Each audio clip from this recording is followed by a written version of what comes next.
Okay, so we're here with episode number 22 of The Story Thus Far, our weekly serial of Valor's Ransom in the world of Dungeons and Dragons in the country of Faerun.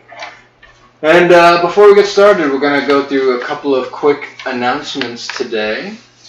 So we have our Instagram, and it's at @the_story thus far.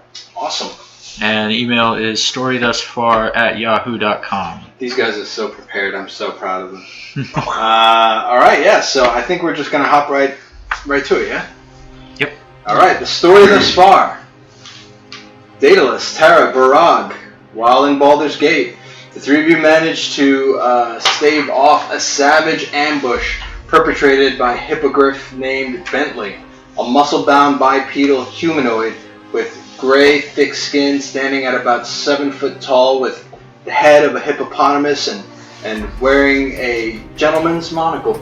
Bentley is a bounty hunter. He's a sportsman of high regard who had come to Baldur's Gate to add Daedalus' head to his trophy room.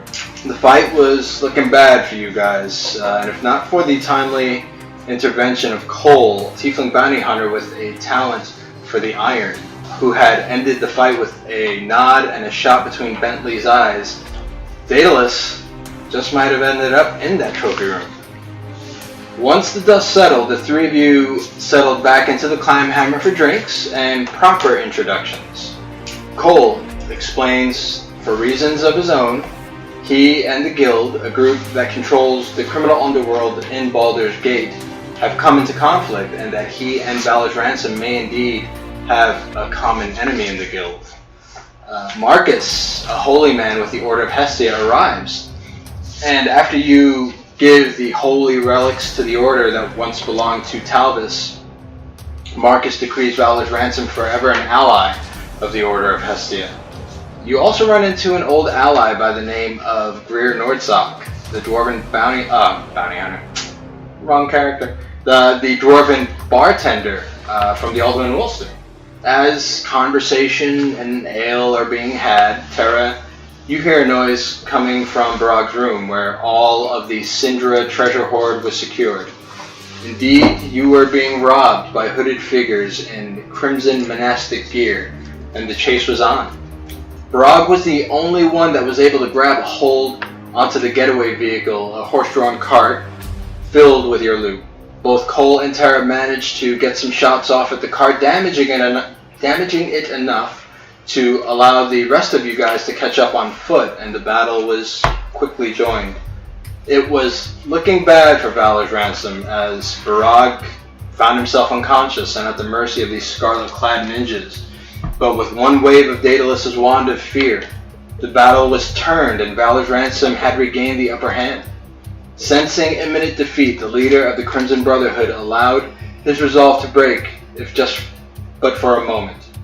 Terra, being the very unlikely voice of reason, gave them a chance to flee with their lives, an opportunity that the Crimson Brotherhood took. Before departing, the normally secret enemy did inform you that they were hired by the Guild to destroy you all. And after some time, you gathered your plunder once more and headed to the merchant court, where you were denied entry. After some harsh words were exchanged with the Flaming Fist mercenary guards, a group in charge of maintaining law and order within the walls of the port city of Baldur's Gate, you all decide to leave well enough alone, but to visit the apothecary, because Daedalus has holes in his chest. So, however, tonight is the formal soiree with Rodtail, along with the four dukes and every important person within the walls of Baldur's Gate. So, Valor's Ransom and Kohl, what would the four of you like to do? We're at the apothecary, right? I would say, for the sake of brevity, I would say that you guys have finished at the apothecary. You are lugging around about 4 large sacks full of gold, platinum, jewels, fine art. You're literally dragging it behind you. Barag is hefty enough where he could grab a couple over his shoulder and walk along with them, but you guys are actually dragging the rest. But for the sake of brevity, I will say about 2 gold each will get you not bleeding anymore. Kohl's eye is still very swollen. Barag's tooth is still very loose from that kick that he got to his head. Daedalus is barely moving. He's got like that Frankenstein walk. He's just very stiff. But you guys are not in any immediate danger. So. Okay. See, You've got because this happened in the afternoon. You've got roughly about 5 hours or so before the party. So is there a tailor or like somewhere to at least get something? Make an investigation roll with advantage.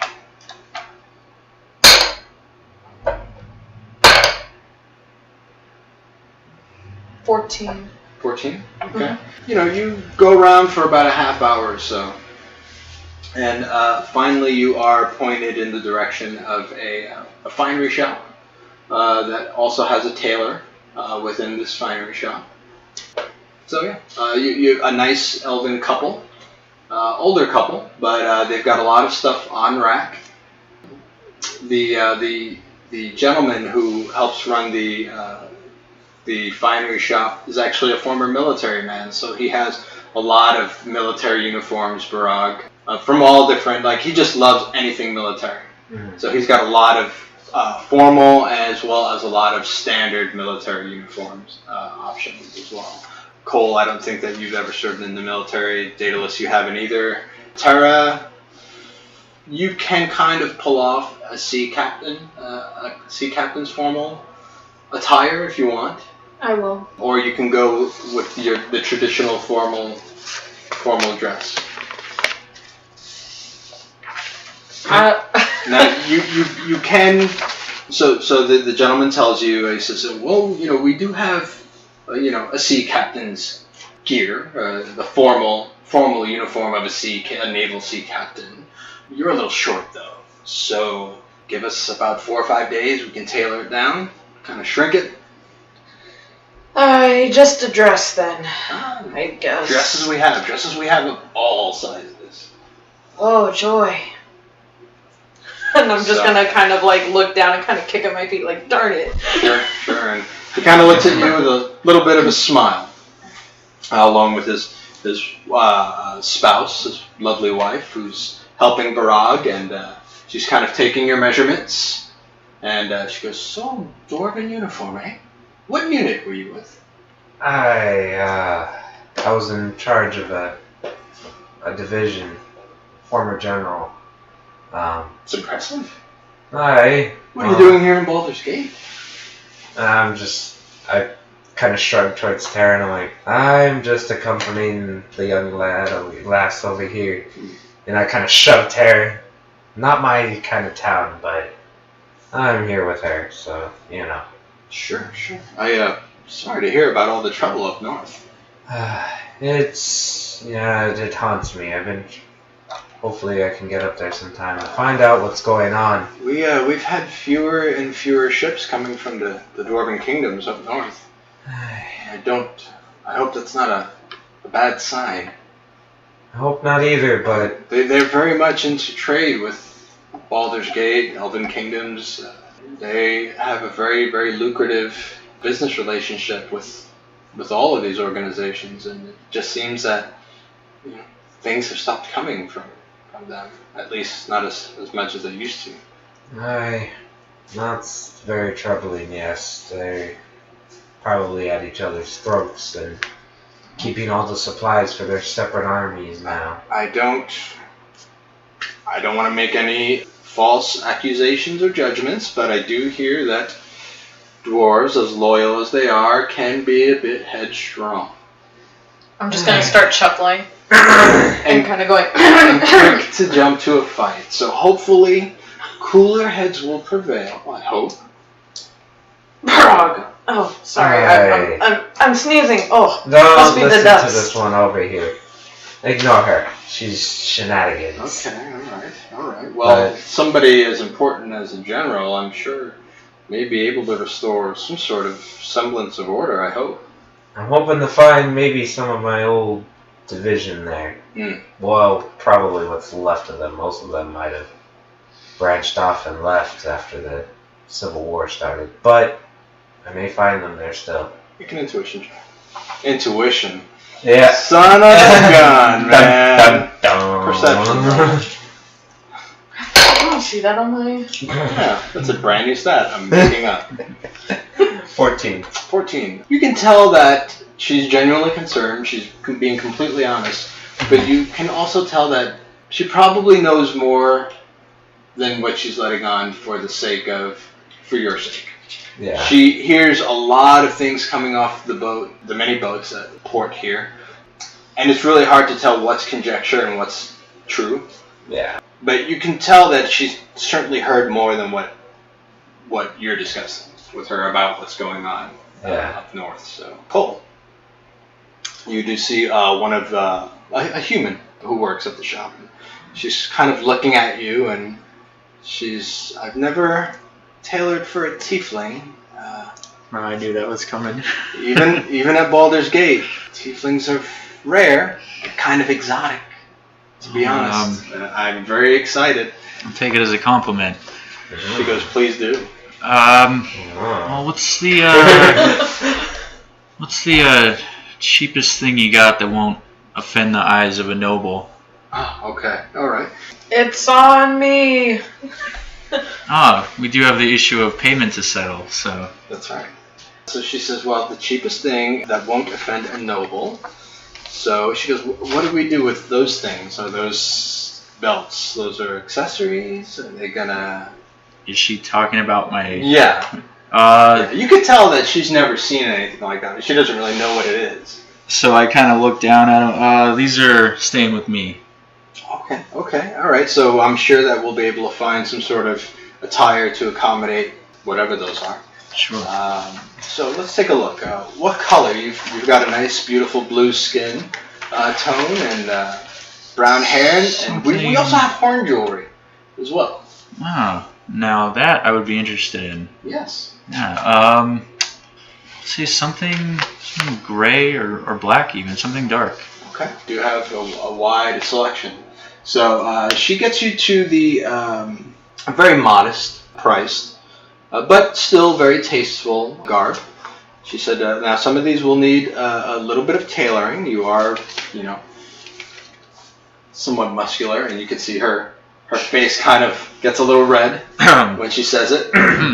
So we'll have to maybe let out at the chest there, and she kind of runs her fingers right along your chest area, and then she's like, we'll have to kind of bring it in at the waist, and she just kind of puts her two hands like right at your waist and just kind of right along the side of the left and the right of your torso. I look around to see if anybody is like witnessing this. Oh, there's a couple of people in the shop who are kind of looking. Do any of us? Make a perception.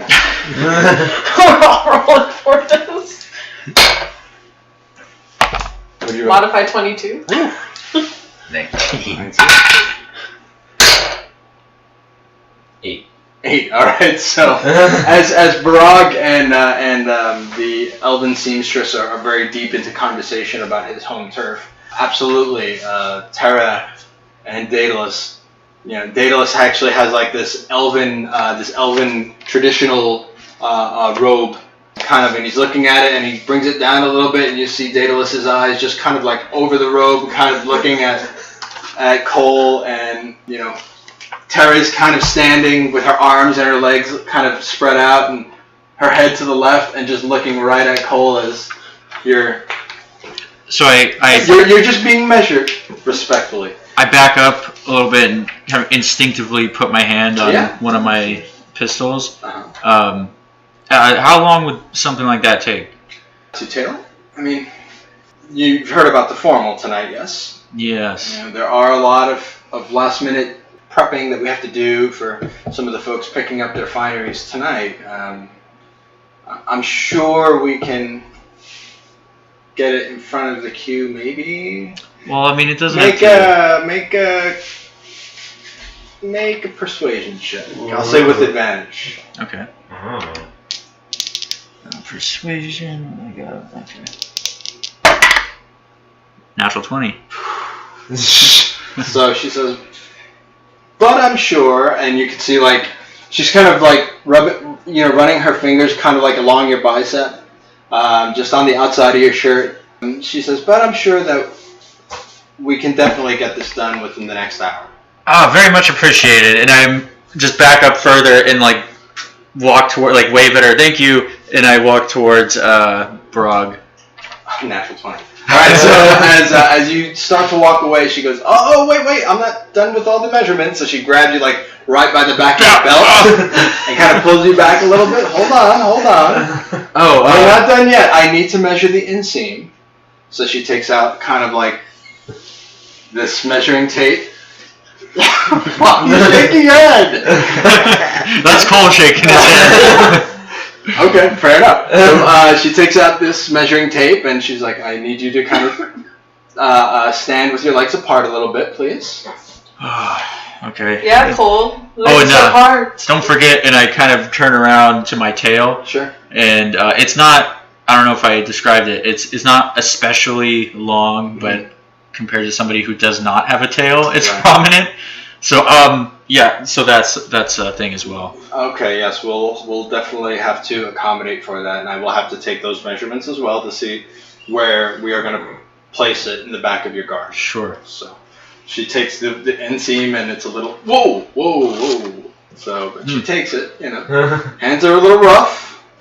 So she was like, okay, so the tail, is it? So she just kind of runs her fingers along the ridge of your tail. Is it overly sensitive? Is it okay that I can just...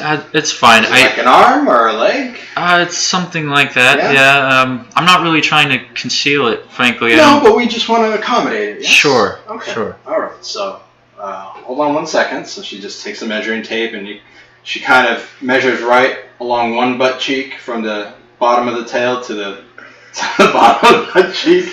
Look at trying to keep it straight. I know. You're killing me. Yeah. All right, and she goes to the other side and takes that measurement. Are we done? Yes. Okay. So she goes, that's all. So come back in an hour. So we've decided on the color, gray or black. Personally, I think gray. I think black is a little too blah. But yeah. I think gray sounds good. Gray. Okay. Excellent. I think it goes well with your eyes. Thank you. And your name is? Kohl. Kohl. Nice to meet you. I'm Florence. Florence, it's nice to meet you as well. I appreciate your hospitality and professionalism. Anytime. And I take the same path I did before trying to get over to Barag, but this time I kind of like look back a little bit and anticipating that... Her eyes don't avert at all. She is staring at you as you are walking away. Thanks again. See you in an hour. Yes. I may send somebody to pick it up for me if you don't mind. I don't mean to be discourteous, but I'm a little busy these days. We'll see you in an hour. Okay. See you then. Yep. It was an inspiration. I love it. Okay, so Daedalus. There is a selection of very elegant and beautiful high elf robes. Traditionally, high elves usually wear, the traditional elven garb, which is usually a robe, with a patent leather belt that goes over the front of the robe. Comes in different colors, different style belts, things like that. Or you can go with a more traditional formal wear that many of your human brethren might wear. Completely up to you. I'll take the robe. Okay, the elven robe. What color? The colors they have for elvish robes are more in the tradition of like a lot of greens, olives, grays, hunter greens, some tans, some khakis, like very colors that you might find in nature. I'll take tan, please. Tan, okay. Yes. And what type of belt? They've got different types. They've got leather belt. They've got a very nice woven cord. I'll just take leather, and can you make that just like a dark brown? Dark brown, okay. Yeah. So easy enough. You are able to get everything that you want. That is going to cost you 2 gold. 2 gold. Yes. Terra, you've got a beautiful yellow dress with nice big ruffles at the shoulder. Poofy. Very poofy. Is she wearing it right now? Oh joy. Well, he's got a couple of kind of the selection that they have for halflings is very limited because normally gnomes wear kind of like what elves wear. They are children of the forest, so a lot of times they wear just like these unisex robes. So to find a dress for somebody the size of a halfling is kind of a rarity, but far more common than a captain's outfit in your size. Yeah, you're like the very first halfling captain. Like you've broken ground. Not only are you a woman, but you're a halfling as well. So it's like 2 notches in the belt, right? But they do have a small selection of dresses. So the small selection of dresses are kind of like okay. And we'll throw in those 2 tiny little dresses, and so you've got like a nice purple, not pink, kind of in between. Like a magenta. A nice magenta dress, a little bit on the darker side, no poofs, but it does have a little bit of glitter on the dress part. Or there is the yellow dress, not very glittery, a little bit more form-fitting, but it does have the shoulder poofs. I'm gonna look to Daedalus. Daedalus! Which one? I'm not good with this frilly shit, and you look like you're into frilly shit, so... Do I see this happening? Okay, something. 12. No. You see her being measured. Nothing, out of the ordinary. You don't really see what she's being measured for. You just see that she's being measured. Okay. So looking at the dresses, I'm like, what were the first 2 again?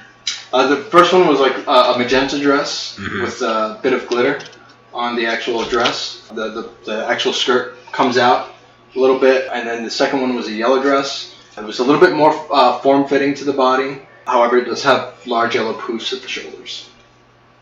Yeah, I look at him, I was like, go with the yellow one. I guess the yellow one, dear. So, very good. I'll pack this up for you. Would you like some shoes? Yes, please. And my compatriots, just let me know how much all this costs, including the tiefling. Sure. So, Barag, easy enough. They will have yours, and you do see that a human seamstress kind of comes over and whispers to the person who's helping you, the nice elven lady, and she's, we'll put them at the top. Like you hear her say that, and she goes, oh, okay. So we'll have your uniform ready, General, in about an hour. A quick turnaround time. Yeah. So we're making special concessions for you. Appreciate it. We know that you have a formal tonight, so you may want to visit a bathhouse. Not because it's you. Not because I smell my armpit. Like, do I smell? You're Barag, so you do smell. Fine. But she says, not because it's you, but because you are going to a formal, and most of you still have dried blood on you. Touche. I'm gonna flick a couple pieces off. Yeah, you're kind of like, yeah, that's fair. Sorry. I'm part of this. Yeah. I'm gonna smell Barag and see if I.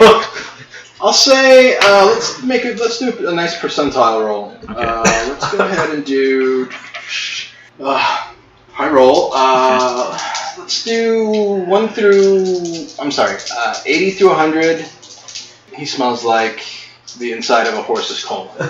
Okay. I mean, because he was dealing with equines not even an hour ago. Right. Between 79 and 40, he smells like blood and copper for some reason. You don't know where the copper's coming from, but definitely blood. And 39 to 1, quite delightful. Hearty, like a good lamb stew, but delightful nonetheless. That's He smells like a hearty lamb stew. Yes. He's quite delightful. It's like a meat. I don't know. I think that's better than a bathhouse. You're smelling a mutton. Yeah, it's like lamb of some kind. I think you're good. I appreciate that. A new band called Lamb of Barag. Interesting smelling me called, but I'm glad you approve of my Trying to get you smell. to spend money on a bathhouse. I mean, Well, seems necessary. true, but I don't know if I want to go there smelling like mutton, so maybe I should hit Dealing with the bathhouse anyway. nobility, I don't know if they'll ever be happy with what you look or smell like. So True. just give it a good shot, I guess. Should I smell like daisies then, or mutton? I mean, I think the mutton's fine, but I'm not a noble. I just work with them, so Oh, okay. Well, you work with them, so mutton, I guess, is the choice. for them, so to speak. But So you'll be able to help us out, I hope, when we get there? it's not that kind of relationship. It's mostly business. They don't particularly like me. I don't particularly like them. But Okay. Well, I guess mutton it is. all right. I'm gonna stick with the mutton. Do I hear any of this go on? Yeah. You're not going smelling like mutton. Then you pay for the bathhouse! I will. You smell like ass. You're just so rude. Is she What's wearing the your dress, or is malfunction? it just kind of like she's Yeah, now she has the dress on. Oh! Somehow I didn't picture you in that, but I must say it seems natural now that I'm seeing it. All I'm gonna do is point at her and just like Drac.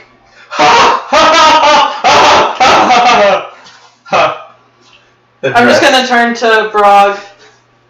After the bathhouse, I need to have a one-on-one talk with you. You're wearing a dress. I have the right to laugh. You're wearing a She dress. says after the bathhouse, like, no, that's happening. I didn't forget. I forgot. I don't even know what you're talking about. So, bathhouse and I need to hit up some potions too. So we need to add that as a stop, please. Then we will talk and walk. You do know from having shopped Baldur's Gate, the best wares are in the Merchant Quarter. Yeah. You can maybe find some place to shop within the lower city. There's a pretty good chance that you could be buying some fizzle soda. Everybody, there's a lot of people running games in the lower city. You know what I mean? Mm. So you would already know that there's a pretty good chance that you could get stuck with something in a tight spot that isn't what it appears to be. But by all means, I mean, if you want to, absolutely. I guess we'll look. I will not discourage that. Is there any time to take a short rest? I will say that this constitutes a short rest. Okay. Sure. Sweet. Yeah. So what do we regain for short rest again? These two, you will regain your grit points. You will regain your spell slots, and you guys will just regain your charm and good looks. We can spend hit die if You we can want. spend hit dice if you want Okay. to regain your health. But I will say that because you've gone to the apothecary already, they've probably already hit you with salves and potions to get you back up to full health. Okay. Oh, that works. What they haven't been able to do is obviously, you still have the remains of a broken nose. You've got a big bandage. You've got 2 black eyes underneath. Kohl is still hurting. Daedalus is still hurting as well. So all of you are still kind of limping quite a bit. But I'm gonna reach up, grab my nose, and just crack it back into no, place. it's in place already. Oh. You just have a bandage to kind of keep the swelling down. Yeah. It's going to swell, but Kohl's got one big swollen eye. You as well have that nice little broken nose with that dark circles under your left and right eye, which is common when you get your nose broken. So what do you guys do? So we're done at the shop pretty much, so we can. Yeah. Let me add up everything for Terra. Hold on, let me go ahead and get everything settled. Settle her bill. I had a pencil. So yours was 2 gold? 2 gold? Yeah. Kohl's, yours was a special order because you pretty much had to have everything kind of tailored to accommodate your tail, all that stuff. So I'll say yours is God, so complicated. 5 gold. Barag required a minimum amount of alteration because they had plenty of dwarven mill. I'll say yours is 2 gold. Terra's, I will say, is 1 gold. Did you guys get shoes? Terra got shoes. Yeah. What about the rest of you guys? Sure. Like formal, there's like formal boots or formal shoes. I think my military pair of boots. I think I want with my outfit. Gotcha. You said yes? Yeah. Cole? I'll take some too. Okay, so formal. No, I'm gonna go barefoot. Okay. Very Barag. Barefoot. So Terra, just because I'm curious, actually, you're going to actually have to shell out a total of 14 gold. That includes a pair of formal footwear for everybody. For you, that's a pair of women's shoes.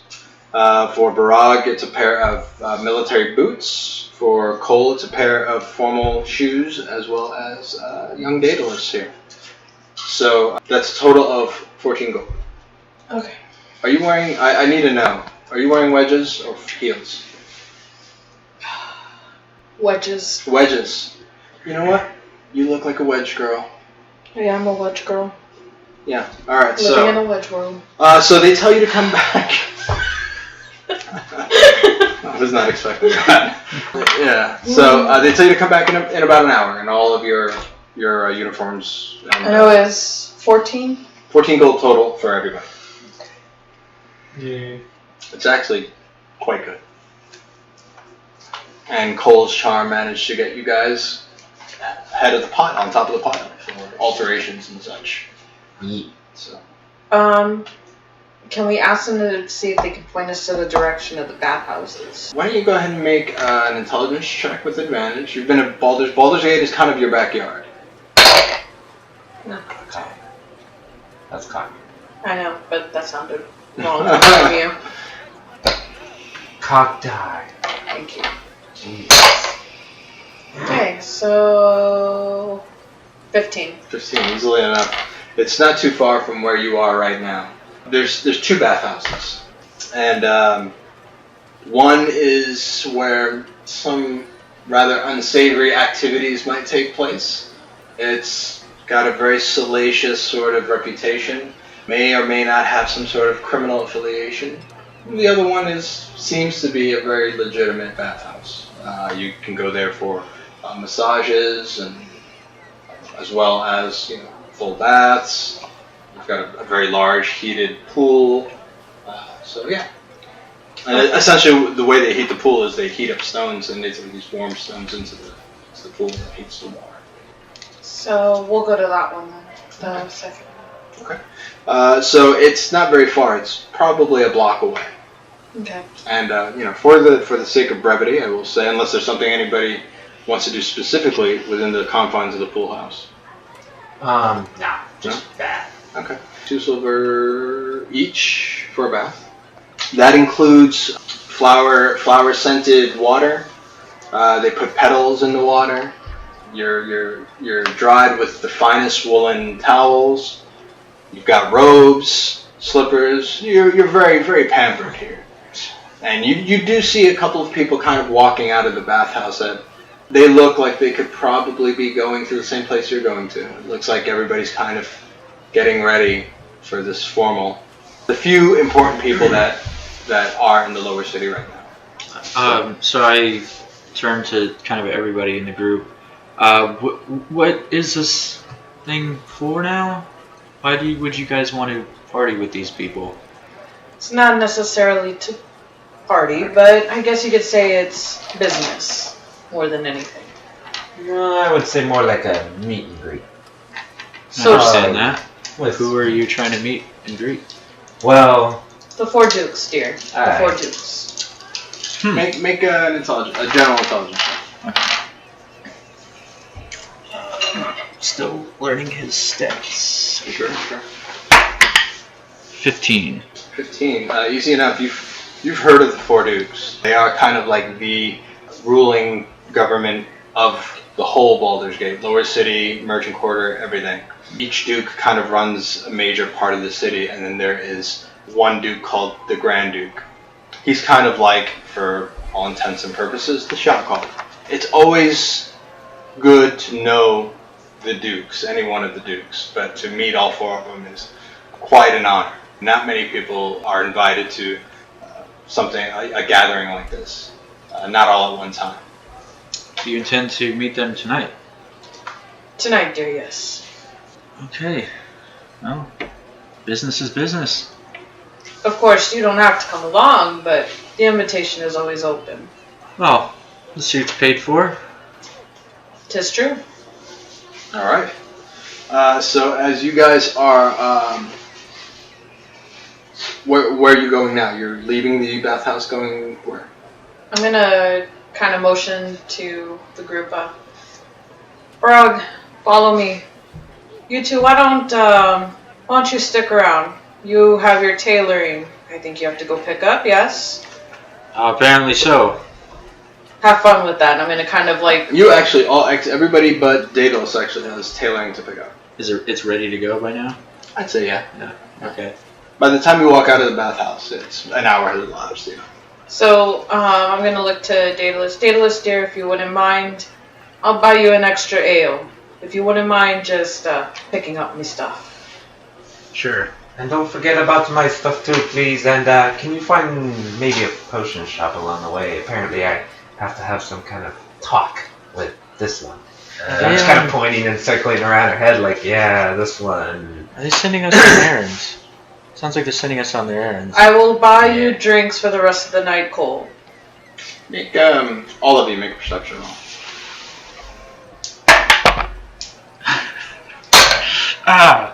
Natural 1. 9. Alright. Cole walks into a lamppost. 4. Man. 11. Daedalus just barely avoids the lamppost. Watch out, lamppost! Okay, and you? 9. 9, okay. Barag, you're really the only one that notices as everybody's kind of in mid-conversation, but you see a lot of activity up on the rooftops of buildings as you guys are walking down the street with 3, 4 large bags of gold, silver, jewels. A lot of eyes are kind of looking right at you guys right now.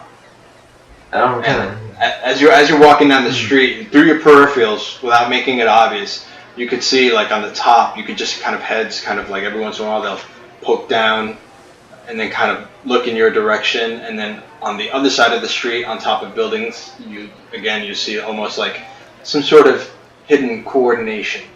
I'm gonna very discreetly nudge Terra. Terra, do you see that? I'm gonna look up. Oh, don't look up. Don't.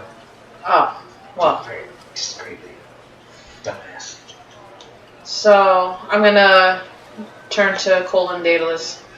Daedalus, dear, do you have some stuff on you that you need me to drop off?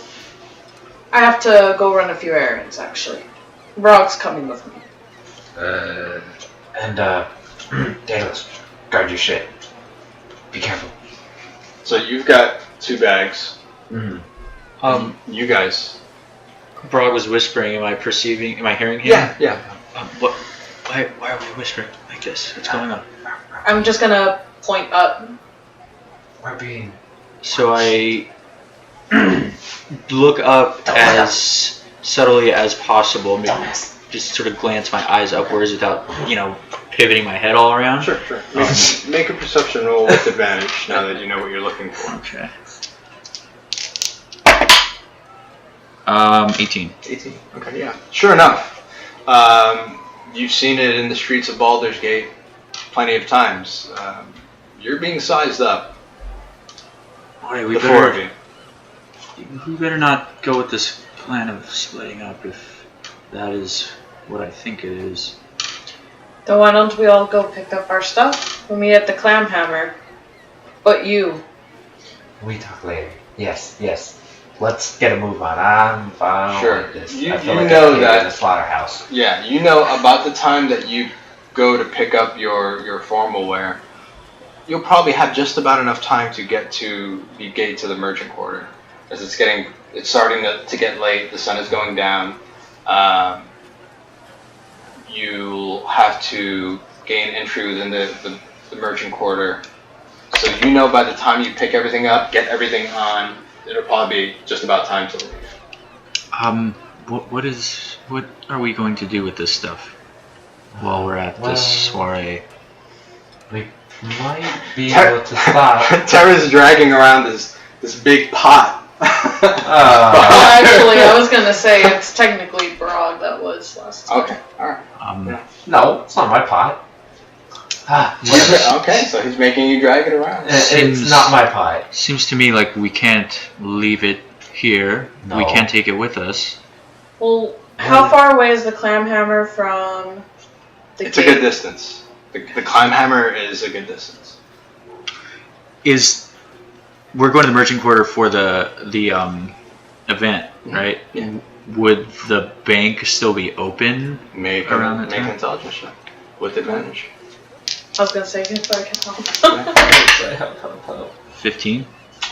Yeah, there is a bank of pretty high renown, and it is open 24 hours a day.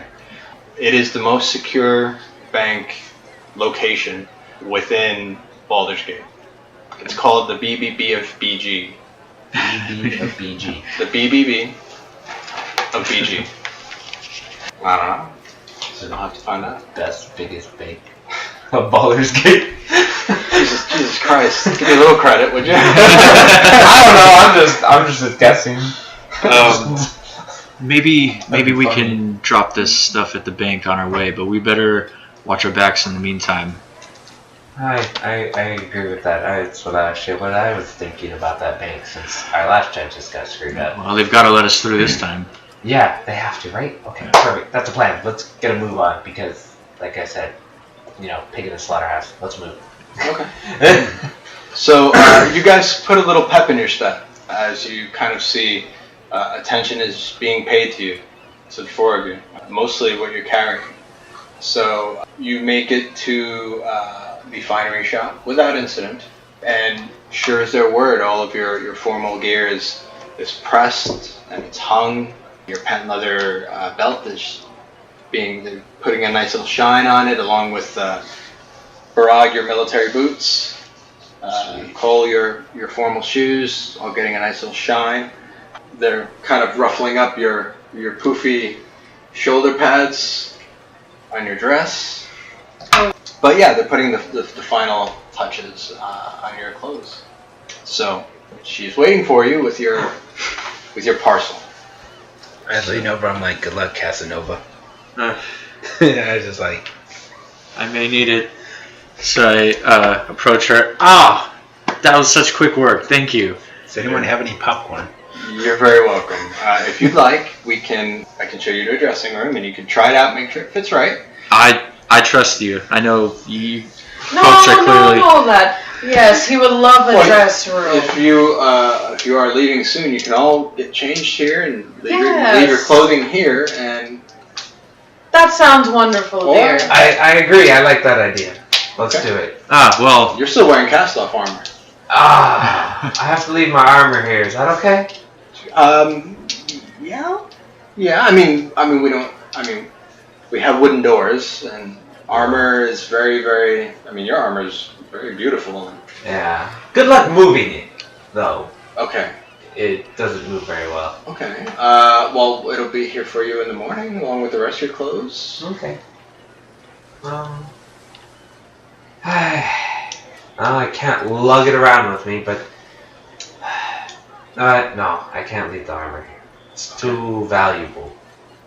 You're Okay. right. Would So it I be- will take it with me. Would it be able to fit into the Heward's sack that I have? Piece by piece, it would be, or it could fit into the pot as well, if you don't assemble it.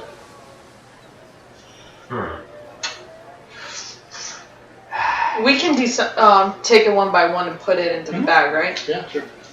So I'm gonna point to Barag, to my bag.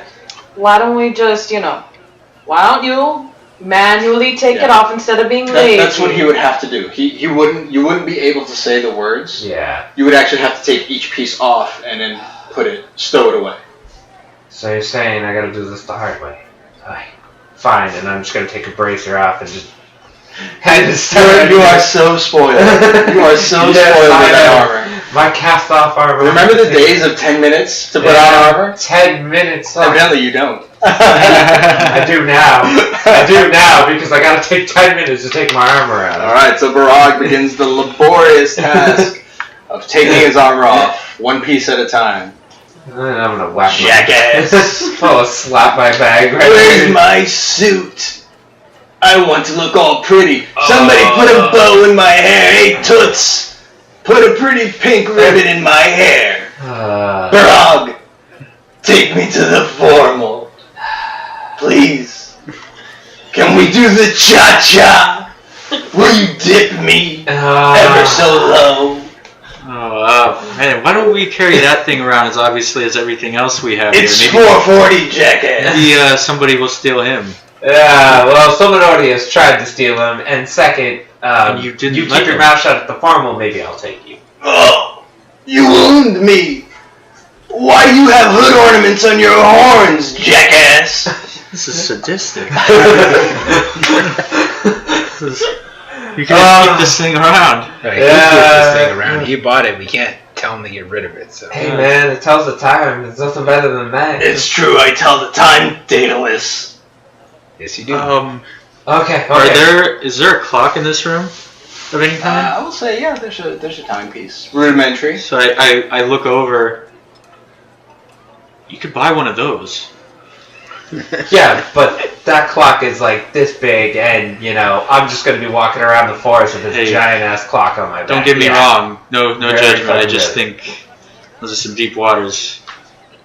I'll leave that to you and the. Does it have a name? No, not really. I have a name. He just doesn't care. He's never asked. What's your name? No. You're gonna complain. No! I want you to mean it, Barag. Mean it. Okay. I don't feel the sincerity. Get me dolled up first, Barag, and maybe I'll tell you. Fine, get to my shrunken head a pretty pink bow. Oh, please! I want Barag with his fat dwarven fingers to tie it in my hair. I plan to meet the Dukes in the company of this thing. We're meeting the Dukes! I can't wait, Barag. No, I think... No, I'll behave! I'll be on my best behavior! Jackass! If you don't, you're getting punt cake through a window. No, I promise. I won't do anything Terra, it's out of the ordinary. Well, maybe I misspoke. Great. And I'm gonna hand him off to Terra and be like, your responsibility now. You're the one who told him he was gonna come in the first place. So I'm gonna run. And I'm just gonna... Wait, Terra! Don't leave me with this jackass! I'm gonna quickly toss it into her bag. I will say make a sleight of hand check. Against... Your AC? What's your AC? That would be an 17. armor class. Alright. Make a sleight of hand check. You have to meet or beat 17. 17. 17. Okay. So sure enough, you slip it into her bag. Make a perception roll. Don't see. So I'm just gonna turn around and... Oh, you know what? No, not this one. Don't see. I'm gonna walk away after I do that. 20. 20. Alright. You see Barag go back. It's almost like he's at the free throw line. He just brings up his hand and whoosh, you see the head slowly turn, ass over tea kettle in the air, and it goes right into your bag. Swish. Doesn't even make a sound, but you see it.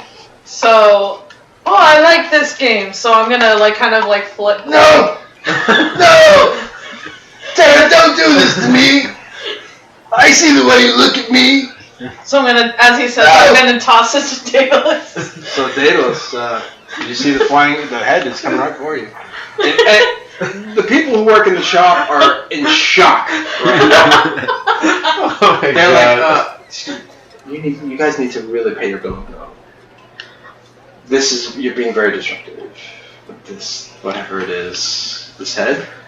Okay. Is this a different woman from the one I spoke It's the elderly elven lady. Okay. Yeah. So I turn her. I agree. Our apologies, and I do my best to like snag up my clothes from wherever they are and make my way out of the. And that's where I'm going. I'm going to the dressing room. I'm kind of leaving those two as I throw the stuff. I'm leaving the building, just standing right outside of the front door. Okay. Have fun getting dressed And now. You're not dressed yet. I know. I'm just holding my clothes. Okay. while this is happening, it's still coming towards you, right? Yeah, I would say yeah. I cast Mage Hand and go up to catch it with the Mage Hand. Okay, I want you to make a dexterity roll. 15 plus the. Do I have any dexterity? Yeah, +1. +1. Okay, so 16, easy enough. You, with your mage hand, you cast mage hand in midair. You've got this translucent hand that kind of plucks the head right from midair, and it's kind of holding it. So I bring the hand back down to me and I grab a hold of the head and dissipate the hand. Sure. And now people are really starting to freak out after the display of magic being shown. Hey, Daedalus. I always knew you were my top guy in Valor's Ransom. You're my lieutenant. You're my second. You're my capo. So as the shrunken heads, I'm gonna put down 2 platinum onto I give it to the elderly lady. Very sorry for the inconvenience. So she's still kind of like, her eyes are kind of bugging out of her head. Alright boys, let's get our stuff and let's find a place to get dressed. Okay, so I grab my stuff and I walk out, and as I do, I was like, "Who wants to take the head? Anybody?" I think he likes you, so I'm going out, like kind of speed walking out. You keep the head for now. Make sure you bind that mouth of his. Oh, I'm gonna have abandonment issues, Daedalus. My father doesn't love me anymore. He left me. He left me on my birthday. I hate you. Let's go get some piercings, Daedalus. Oh, you already have some, jackass. Does he fit in like the quiver that I have? No. No, doesn't fit in the quiver. It does, but the quiver is a quiver. You can hang him from the quiver. Don't forget to bind his mouth, and I'm gonna go find I'm gonna get dressed in the shop before I leave. Okay. Get these ones. Sure. So I just put him back in my bag for now. Okay, alright. In your travel bag? Yeah, travel bag. So before you seal the top of the travel bag with the flap and secure it, you just hear, "What about my pink ribbon?" And then you just fasten it. Sorry, your owner didn't get it for you. He actually apologizes to him. Sorry. I know you were promised a pink ribbon. There you go. Inspiration for you, sir. Alright, so you get dressed. It takes a while for you because you're taking off a piece at a time. Yeah. You're in there for about 10 minutes. As obnoxious as the head is, he is right. Time is ticking. So, but after about 15, 20 minutes, you finally are dressed in your former military grandeur. Your boots are sparkling. Your uniform is pressed. The insignia of your old unit is on your collar. You're ready to go. Awesome. You've got your beard is braided. Yeah, you're ready to go. Sweet. Alright. What are you Terra, doing? where are you? I'm ready to go. We're outside. Yeah, you guys are waiting for Barag. Will this affect our armor class? Oh yeah. Do we know yet? And Are you wearing leather armor? currently, I'm wearing leather armor. Yeah. So it's 10 plus your dexterity modifier. Is going to be Your AC. what it will go down to. What it will be once you're not wearing your leather. Once I'm wearing the formal clothes. Yeah. So without armor, it's 10 plus your Dex. dexterity modifier. Okay. Well, that's not too bad for me. It's just minus I was 1. gonna say it's not too bad. Yeah, I know you. Yeah. Mine's pretty bad. Mine's actually really bad. You're not so gracious like a butterfly as I am. Yeah, I know. My armor class is not that great right now. All right. You're as gracious as a whale, Barag. Gracious as a whale. So what do you guys do? So he's the only one that's changed. We're all still. So you guys are waiting outside for Barag. You've got 3 or 4 large sacks of loot.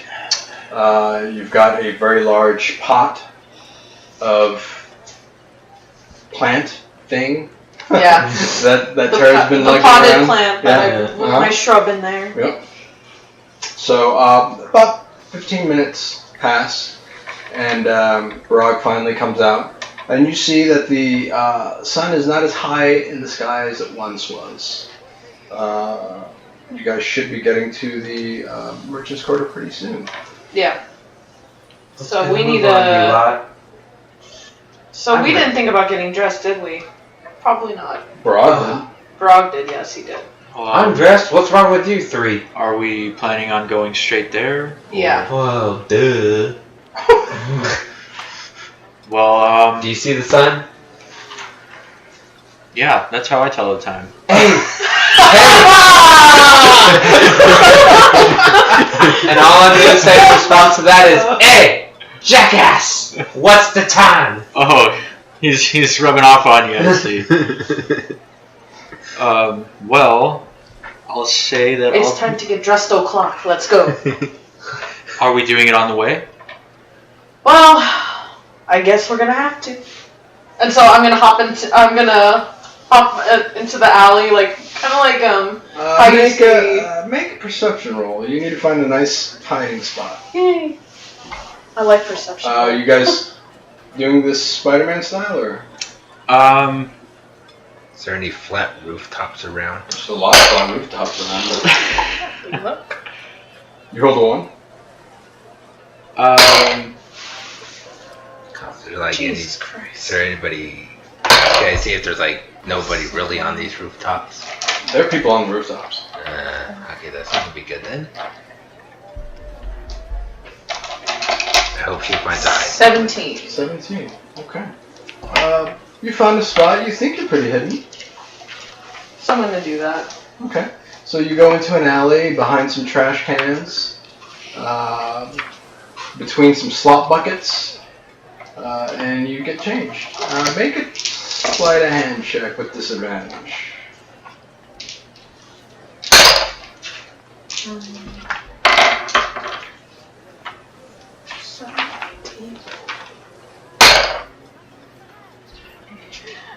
16. But that's what this is. Both? Yeah. Okay.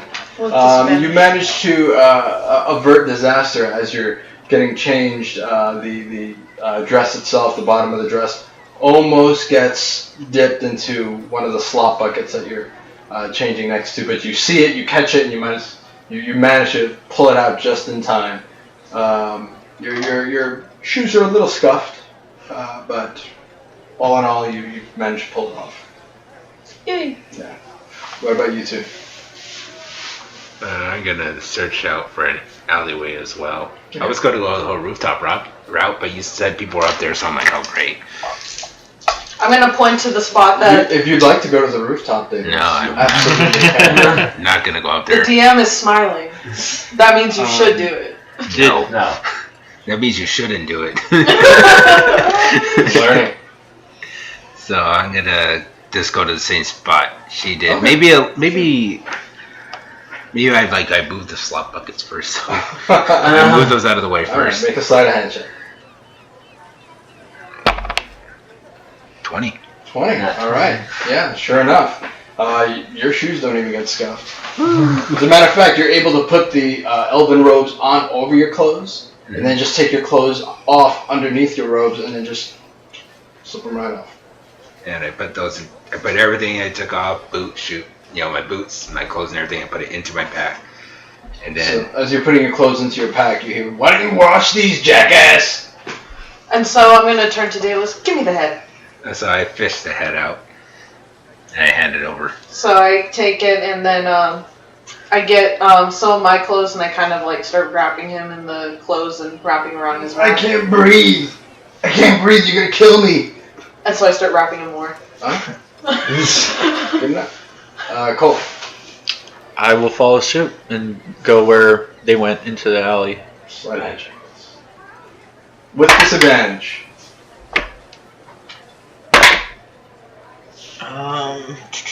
16. Okay. Easy enough. You manage to get changed very quickly. As you're finishing up, you're putting on your spats over your boots. You think you hear from one of the rooftops. Huh. Who said that? Point my gun up in the air, just kind of aimlessly looking for. You just see kind of like a shape move away from the ledge of the building. I holster it and walk back out of the alley. Okay. Someone's got an admirer. Who knows? Who knows how many of you guys have seen in the buff? Well, Daedalus wasn't. But so what do you guys do? Head straight over to. Straight to the merchant quarter and straight. I try to keep an eye out. I'm going out of my way to kind of keep an eye on the rooftops as we move along. It's active up on those rooftops tonight. Some of them are trying not to be seen. Others don't even care if they're seen. Double time. But they're all looking at you guys. The sacks that you guys are kind of dragging all this loot in is starting to kind of get a little wear and tear just from dragging them throughout the city. You're starting to see seams start to kind of spread apart as you continue on your way. But you do make it to the gate of the merchant quarter, and sure enough, you do see that same guard that punched you in the nose, Barag, waiting there. He's got a checklist, and there is a line of people waiting to get in. And the merchant quarter is active tonight. There's a lot of guard activity at the gate. Not just the regular 2 guards, but there's about a squad of Flaming Fist mercenary. However, you do see these very elegant, almost elvish Daedalus carts. They're more like buggies, being pulled by beautiful, purebred equines, and they've got like whale oil lamps on the 4 posts, crushed velvet on the inside seats, and they essentially just pick up a guest of the 4 dukes, and they'll kind of usher them to where they need to go. So you guys slowly, the line is mostly humans. Mm-hmm. So, but you are waiting in line, and you do get to the front of the line, and you're just kind of dragging all of this stuff with you as you get to the front of the line, and you do see the Flaming Fist mercenary guard, and he looks at Kohl, and he goes, "Kohl, pleasure as always." Yeah, hopefully it'll be a little more peaceful this time. Yeah. Look, I got ripped when I laid hands on you. I apologize. That should not have been my first reaction. Apologies. And apologies for words given. Bygones be bygones. Alright. So he takes off his metal glove and he puts his hand out. And I take off. I'm assuming I'm wearing a pair of gloves. Yeah. So I take off one glove and yeah, they're the white formal gloves. Yeah, so I take it off and I make a perception roll.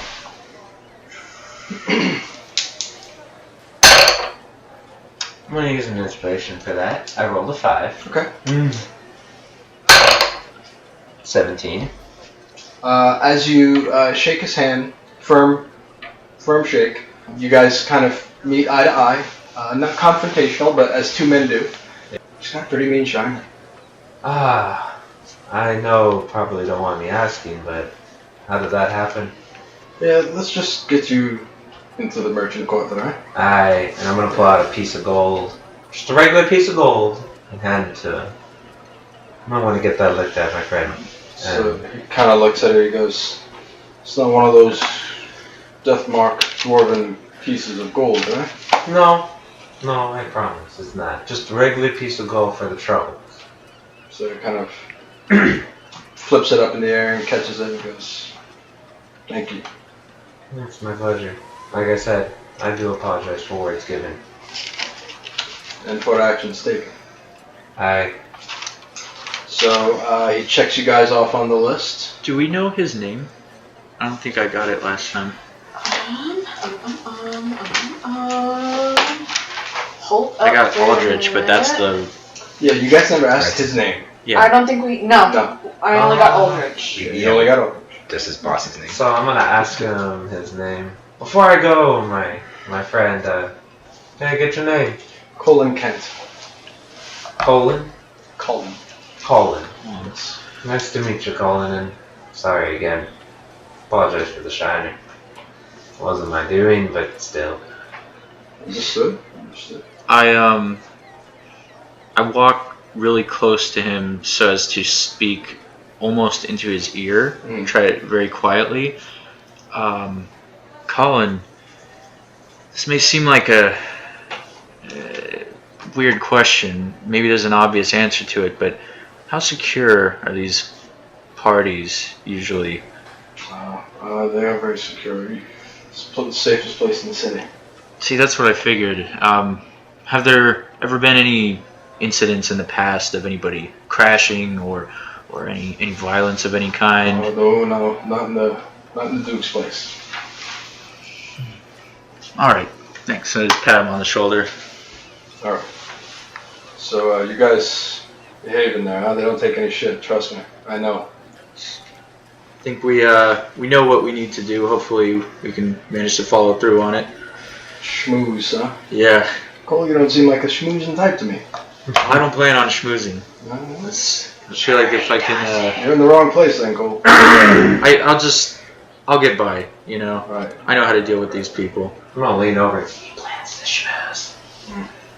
And I'm gonna lean back. Just keep an eye on each other. I mean, no offense, you didn't hear it from me, but these people smile. They're all vipers, if you ask me. All of them. Agreed. Politics. Want to stab each other right in the back. They like to play a little game, so to speak, from what I've heard. Indeed. So to speak. So to speak. Fun times, it sounds like, but They like to stab each other in the back, but they don't even have the honor to do it themselves. It's not that they don't have the honor. They just want to see you squirm.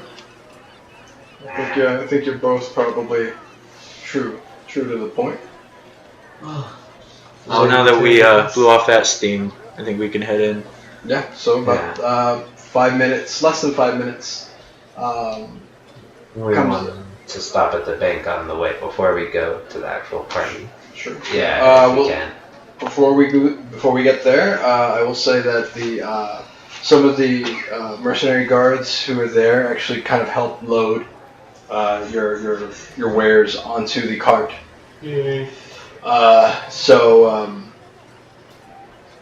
Cole or Kent rather asks you. Where are you guys going with all this? You guys paying taxes or? No, we just need to head this to a bank real quick. Yeah, BBBFBG, yeah. Yes. Mm-hmm. Driver, BBBFBG, please. For the party. So, turns around and goes, righto, Kent. Folks ready? Ready? Alright, let's go. So, the cart takes off. Beautiful cobblestone streets. It's so well lit.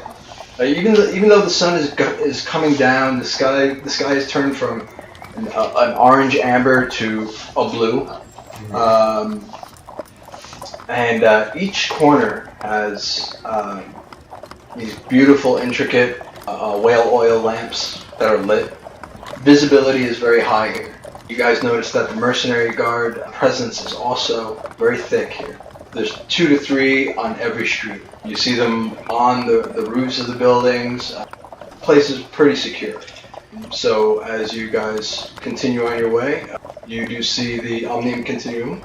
Next to the Omnium Continuum, you do see the Laser Council of Arcana Tower, where a lot of the magic users actually train and learn and teach. Great stores of knowledge, of magical knowledge are kept there. One of the most highly guarded buildings on the Sword Coast, not just in Baldur's Gate, but on the Sword Coast. That's why it's in the Merchant's Quarter, because the quarter itself is very, very well protected. And as you continue down the street, you do finally get to the BBB of BG.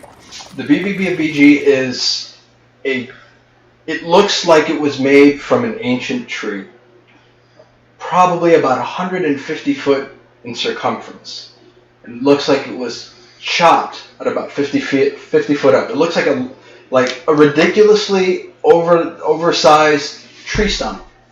Beautiful, intricate carvings throughout the whole thing, decorated. Curiously, for a bank, very little Flaming Fist mercenary guard presence around the bank area. And so the cart stops in front of the bank and he goes, "Alright, here we go. BBB of BG. Hi. I'll wait here. You all have fun. Alright, well, thank you, lad. Right? Tell Grok I said hello." Will do. So I'm gonna look at Brock.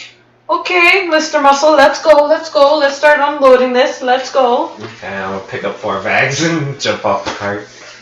Okay. So you actually you could probably lift the 4 bags, but they're so big they're a little too cumbersome. So you can probably get at max 2. Okay. 2 at a time. You've got the pot. The 2 of you got the other 2 bags, and you guys are all kind of dragging all of this loot. And you see, as you walk up, you see like this wrought iron door, this gate, with a key that looks like it's got magic glowing runes around it. To the left and right of the door, you see these incredibly large bugbears.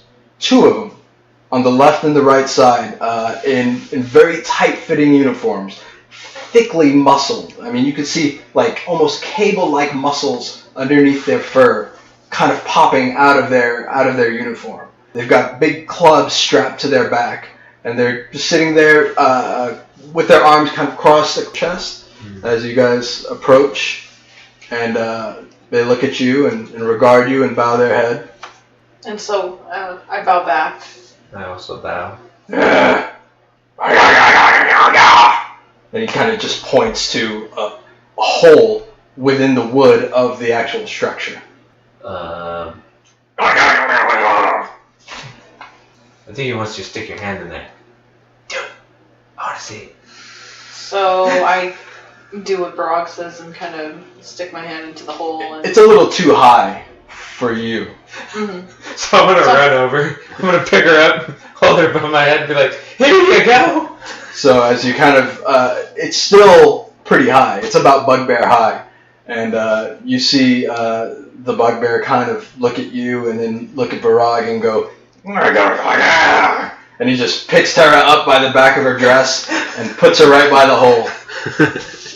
Stick your hand in. I'm going to look in first into the little hole. You see a glowing magic energy. Huh. So I kind of like slowly put my hand in through the hole. Okay. Tingles a little bit. So I'm going to go, ooh. Sure. So he pulls you away and he grabs you by the wrist and looks at your hand, and you just see kind of like this green sap, and he goes, and then just drops you. And then he looks at Barag and does the same thing, points to that same hole. And I'm going to point at him and point at me and point up there. So he just kind of cracks his knuckles. Please. And he just grabs you by the back of your armor, your uniform, and picks you up and puts you right by that hole. I'm just like, stick my hand in there. So what's your alignment is? Mine is good. What's your alignment? I don't remember if we ever got my alignment. You're not evil though. No, not This is evil. good. I'm good. What's your alignment? Good. What's your alignment? Neutral. True neutral.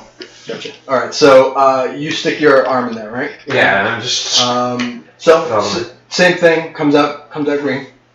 I'm like, just kind of brush it off. Like, what is this? And so he drops you on the floor. He looks at you, Daedalus, and he goes. He kind of points to your mouth. I'm like, yeah, I know. I'm going to get something done about it. Hopefully tonight. And he points to the hole, and he kind of goes for his club, very warily. Am I tall enough to reach this? Yeah. Okay, so I reach my hand. You've got to reach on your tippy toes, but you can get in there. So I get in. I put my hand in there. Okay. And I bring it back out. Okay. Green. Okay. He goes. And he looks at Cole. He probably doesn't need to stand on his tippy toes. No, he does. I mean, you're actually taller than Cole because you're an elf. Really? So I can get my hand in there? Okay. I mean, it's a stretch, but yeah. Okay. So I just do it. Stick my hand right in. So he looks at your hand. Your hand comes out green. So he opens the gate, and you guys go in. And Question: are our hands still messy, right? Yeah. So I tell everyone to gather around, and I cast prestidigitation on everybody's hands. All right. They're all clean. Magically, the green substance just kind of disappears, and you see the bugbear kind of look at you. His eyes get wide and go. So you guys walk in. Yeah. And you see these beautiful, ornate desks. These desks aren't actually separate pieces of furniture, but carved from the wood that the bank is made of. And behind each desk, you see bugbears in suits. Some have glasses. Some are riding in with quills, and they are going. And you see one human, and he says, clients, guests, welcome. He was wearing, his hair is very, very long. He's got leather braids in his chestnut brown hair, thick brown beard. Not messy though. Everything that he's wearing, it looks like he could have scavenged from the wild. But it's very well kept and maintained. He's wearing sandals, and he's got a very, very long stick. And surrounding him, you just see all sorts of little forest creatures. Squirrels, chipmunks, raccoons. You see them running freely throughout the bank. Clients, come on in. Glad you can make it. The Bugbear Bank of Baldur's Gate welcomes you. BBB. You didn't think it meant like big bank of Baldur's Gate or anything. That would be ridiculous. No, I don't. I didn't. I swear. We'd like to make a deposit. I see you've got quite a bit. I would actually like you to talk to one of my financiers here. He's actually the general manager of this branch. We've got 2 branches, one here, and we've got one a little down south, and one in the country of Am, actually. We're just opening that one up. Sweet. Yeah. So just follow us. Okay. So he takes you over, and you see again these large hulking bugbears in these ill-fitting tight suits. Their hair is immaculately groomed. One of them has a monocle and a gold chain, and then the other one is wearing like you know those glasses that you just sit on the bridge of your nose but don't actually have the loops around the ears. Like, yeah. A lot of them are wearing those tiny little spectacles as they are going through paperwork. You see one of them has a very large stack of papers, and he's got a stamp. And every time he stamps it, it's just like this violent, like, and then he just goes to the next one. So you get to the general manager's desk, and he stands up, huge bugbear, about 7.5 feet tall, big, long scar right over his brow, right over the eye, and to the cheek. He's got one large tusk kind of jutting out of his mouth, and looks at you, and he kind of bows at his waist and says, So I kind of bow and. I bow as well. Same here. And the human, we didn't. None of you know bugbear. Oh, this is quite awkward. Allow me to interpret. He would like to know what business brings you to the Bugbear Bank of Baldur's Gate. We would like to deposit, dear. Okay. Well, as you know, this is the safest bank here at Baldur's Gate. Nobody will dare rob it. Just one of the security measures. Kind of looks over to the general manager, and he says something in Bugbear. He goes, "Gar, gar, gar." And then you see all of the Bugbears sitting at the desk kind of pull out clubs and swords and go, and then they just quietly like put it right back in their desk and just go right back to riding. And we have a vault that is protected by magic. There is no way that anybody can get into the vault through magic means or otherwise. As you can tell, we have a magical spell just outside the front gate that can tell whether somebody has evil in their heart. Obviously, you are all stand-up folks, to some degree or another, I suppose, aren't we all? So yeah, one of the many measures we have here. If one could not get into the vault by magical or other means, how would you get into the vault? So the bugbears look. So we have the keys to these magic locks. Magic locks require magic keys, and we have those. We have counter spells for each spell put in place. Some of them are simple cantrips. Others are more intricate. But rest assured, we are insured. All of your goods are safe. Your platinum, your gold, your treasures, your swords. People store their magic weapons here, armor, all kinds of things. And we are open 24/7 for your convenience. As a matter of fact, you have access to any of your gold at any branch that we have. We just send a raven, and there you go.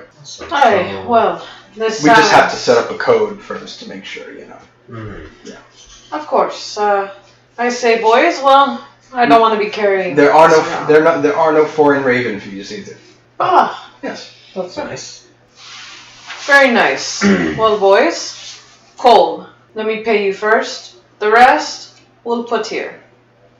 Agreed? Oh, we're good. You got my I kind of glance down. Shoot. We're good. You sure, Kohl? Yeah. Oh, it was one fight. It's alright. Can I see if, like, is he like? Wait, you wanna do an insight check? Yeah. Roll. This is what your suit looks like. That's crazy because that is exactly what I had pictured in my head leading up, because I knew we were doing this. So leading up to this, that is like spot on. That's trippy. 20. 20. Modified 20. What am I? So what are you trying to insight? Tell me. If like at all he's Being deceptive. Deceptive. About what specifically are you looking at? His intentions, because of the question like that he asked about the security measures. So I was kind of like wondering, is he? Oh, I see. So you're trying to. Okay, so automatically your rogue senses kick in, and you automatically think that he's trying to case the joint. Yeah. So she rolled a 20. Now you could you could do an opposed check with a deception. Okay. I feel like that would, in and of itself, suggest that I'm deceived. It's completely up to you. It's completely up to you. No, I mean, I could just tell her. Absolutely. Yeah, no, he's just genuinely curious about how things work. I mean, that sort of caught him off guard to hear that, well, you can't get in there with magic or without magic. Well, so he just almost impulsively was like, well, how do you get in there? Yeah. So, because if he figures his money's going to be there too at some point. I was thinking like in Terra's mind, because she's lived in Baldur's Gate for so long that basically either someone's trying to backstab you at some point, no, I don't or someone's blame trying to steal from you at some point. I don't blame you. It's one of two ways. It almost does sound like if one did need to get in there. Yeah. How'd you do that? Yeah, I get it. Like I was just kind of like, oh, my rogue senses are tingling. Yeah. What do you guys do? So, I actually am going to turn around and head back outside and say, well, we're squared up. I don't know that you would want me knowing your code. After all, this security is pretty good, but we'll see where not this my goes. money. So. We see where this goes, Cole. And To be honest, you look like a trustworthy fellow, so to speak. You've got my back in a fight, I've got yours, so to, you know. As much as I appreciate that, I must say that don't jump to conclusions around here. That is true. You've got people coming after you who will take advantage of that at a moment's notice. I'm not saying I'm one of them. I'm saying that when it comes to life or death, it could be the mistake that matters. That is true. Well, do what you wish. So I nod to her and turn around and head back out, and I'm gonna go. So as you start heading out, the general manager kind of stops. He puts his hand out and stops you for a second. Normally, huge claws, very well manicured, and he says, So I turn around to the human who've been speaking to. Yeah, that's right. He would like to interest you in a 2% IRA for a 12-month period of time. You're guaranteed 2% on your investment. Minimum 10,000 gold. Well, see, therein lies the problem. I'm traveling with my friends here, happen to be much more wealthy than I. Tell him I said thank you for the offer, and I may be back yet. Okay, great. Well, please take a card. So he kind of motions over to the bugbear manager, and he goes, and he grabs a basically it's a piece of wood with carving in it. So I'm just like nodding at each syllable, kind of lost in the speech, but I take it from him and head on out, and I'm gonna go at the nearest opportunity to speak to the driver of the carriage. Okay. Meanwhile?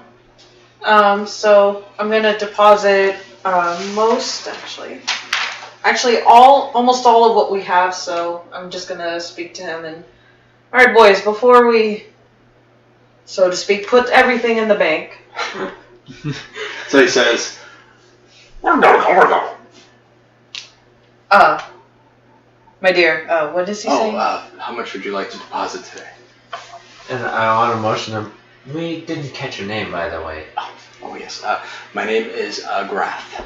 Grath? Grath. Grath. Well, nice to meet you, Grath. Pleasure's all mine. Yes, so we have to figure out how much we're going to deposit now. Well, you can leave the entirety here if you'd like. You have access to it 24 hours a day, as long as you're in the merchant quarter. You'll also have our other branch if you're ever traveling down south. Well, I will say, why don't we deposit? I did the math already. Hold on. Why don't we deposit? And then I'm gonna write everything down, like kind of like on. Do they have like a parchment of some sorts? They do have a parchment. So I'm gonna write down 800 platinum and 48,500 gold. Okay. So you actually you grab the quill and the parchment. The quill actually tingles to your fingertips. So as I pick it up, I go woohoo, like I did before. All right. All right. I like magic. Yeah, you do. So you write down the amount, and the amount goes on this piece of parchment, and you give it to the general manager, and he goes. So he takes the parchment and he puts it on top of all of your loot, and it actually separates to the exact amount on the slip of paper. You just see these gold and platinum pieces just kind of. And then that's leaving exactly a pile. That's included all your the art, yeah, all of and all that. Okay. It tabulates to the copper exactly the worth of the art, the jewels, everything, and it separates them to two piles. I would like to also write on a piece of parchment to be another deposit sent in with this one. Sure. I'm gonna write 22,000 on there, and hand it to the general manager. Okay. Same thing. You kind of get that very tingly sensation as you start writing with the quill. You almost see it's almost like pixie dust comes out of the tip of the quill as you write the parchment. Write on the parchment, and you put all your gold on the table, and he takes the parchment from your hand and he puts it right on top of the gold, and you just see piles of. It's almost like a cash counting machine, and it even makes the same sound. And it just lines up all your gold into specific piles. One pile is the amount that you wrote on the parchment. The other one is what's left over. See, that was really cool. Graph, Graph, what did you say? Oh, that was the human you were talking to? Yeah. Graph? Oh, yeah, I was like, Graph, what did you sorry. say? Well, the general manager was very excited and answered for him. He says, oh, thank you very much. It's one of the perks of shopping here, or rather banking here. You don't want to spend all day counting coins and coppers and silvers and gold and platinum. We deal in such large amounts. Yeah. It's just easier to do it this way. That's good. I'm glad because we have, well, you know, probably the formal event going on. We have to be attending. So. Oh, you're going? Yes. Oh, Hi. I'll be there in about an hour or so. All right. You know, fashionably late and all. You have business to attend to, I assume. Yeah, You do work a lot of potential clients. You know, I gotta schmooze. Yeah. You know, the Bugbear Bank of Baldur's Gate does need clientele. Alright, well, we're glad we could be clients of yours, and we'll see you in an hour. Yes. I'll see you there. Anything else we need to take care of before we leave our stuff in your stay? Nothing that I'm aware of, unless you're interested in a 2% IRA for 12 months. I think So you hear the Bugbear. And he puts his thumb up. We might have to discuss that later. We'll be getting to the event now. So as you say that, you see all the bear bugs go. You guys don't look too happy about that. Yeah, you know, they've got quotas to meet. Yeah. They've got sales goals to make. So you guys walk out of the BBBFBG. Mm-hmm. Okay. Before you walk out, Cole. So I approached the carriage driver. Mhm. Excuse me, friend. Yes. Didn't catch your name. Enzel. Enzel. Yeah. Okay. What can I do you for? Well, you know, it's my first time attending one of these parties, if you will, and I just like to be prepared. Have you done this before? Take people to these things? Oh yeah. I mean, what's it like? Do they search the guests? Do they confiscate weapons? Oh yeah. Anything There's like that? no weapons allowed inside. Ah, Yeah, you gotta leave them up at the front desk. okay. And But that's they'll be safe. They'll give you all that stuff back. You sure. don't have to worry about any of that. It's only the guards that would have weapons. Right. Okay. Oh, I figured as much. Thanks. No problem. What do you got there? Oh, yeah, so I kind of pull back the coat on each side. Oh, It's fancy. yeah, they do some damage. They're a It's little. all the notches and the handles. Oh, that's part of my work. You know, it's a count. Doesn't sound too good for the other guy, eh? Hasn't been so far. Right. Gotten every one of them, or I wouldn't be here. Oh, you're bounty hunter. That's in a way of speaking, yeah. Right. That's what some people call it. It's sort of the on the up and up term. Sure. Freelance peacekeeping agent, I've heard. Right? Yeah, that's more like it. Yeah. Yeah, I like peacekeeping. It's not necessarily keeping the peace for everybody, just whoever's Everybody's paying gotta get me. paid, even the mercenary guards, right? Yeah, Yeah. absolutely. You'd be surprised. Nobody wants to settle their own fights around here. And that's where you come in, eh? Exactly. Right. It's not I my like your job. style, Cole. Yeah, well, it's it's not my job to ask too many questions, but in a way it is. You know, it's like information is what I deal in. So Well, do me a favor. I'm having it on your list. Give me a 10-minute head start. That's you need a little more than that, but 10 minutes it is. Right up. So you guys continue engaging in small talk, and Valor's Ransom finally comes out. All right, everybody ready to finish? Second leg of the tour. I'm done. Let's get going. Let's get the hell out of here. So you guys get into the cart, and he tells you about the actual tree that the BBB of BG was made out of. It's said to have been the oldest living thing here on in the Fey Room until it was cut by the bugbears, and they were cursed to serve what remained. So bugbears being bugbears can adapt to almost any situation. So as Baldur discovered Baldur's Gate, he could not move the tree or the bugbears, so he decided to build around them. And they came to an accord, and they've been here ever since for hundreds of years, thousands of years maybe. Quite a history. Are we close? Are we relatively close to the party now? As you travel kind of crest up the hill, you see a beautiful manor with almost like Greek columns made of marble. The whole thing seems to be made of some sort of luxurious dwarven stone. Carts are kind of lined up, and it's almost like a Hollywood red carpet event. People stop, and then they're announced.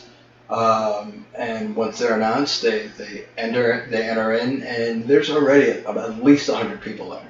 At least it's no small affair.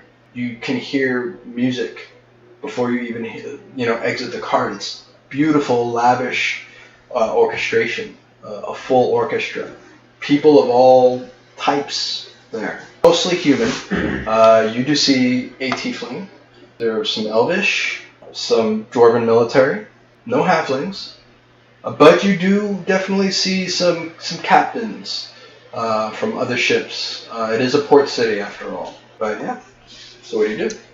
I exit the carriage, and as I do, I kind of straighten up my coat and make sure everything's looking right. And as I'm doing that, I cast Disguise Self, and all I'm going to do with it is I'm going to look exactly as I do now, but without the guns. Gotcha.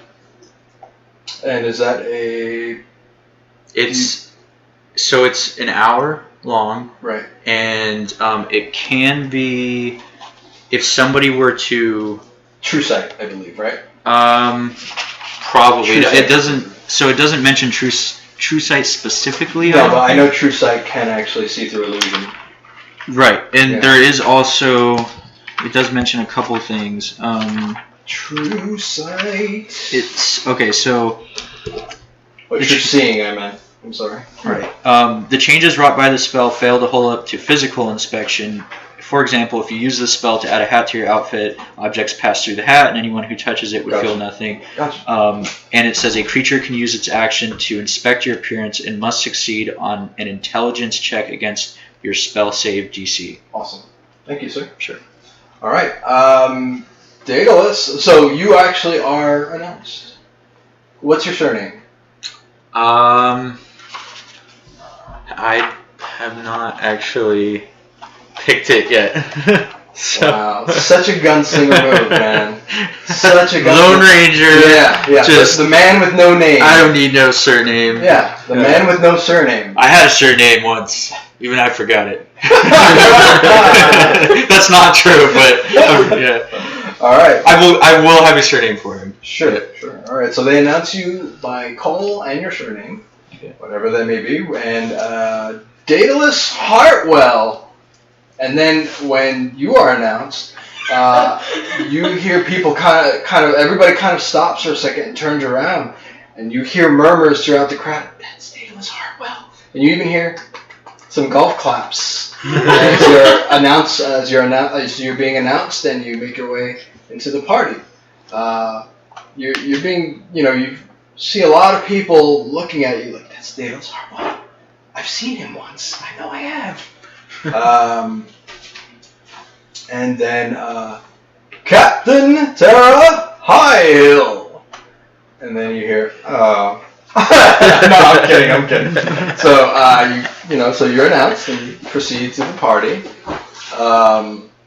And then the last one to be announced is former General Barag Drak of Clan Drak. You enter the party. A couple people pay you a little mind. Dwarven dignitaries specifically kind of look your way when you're announced. And as the three of you make your way into the party, you hear, "Where's Daedalus? Is any part of Valor's Ransom?" Like you hear people like wondering, where's Daedalus? He's quite famous.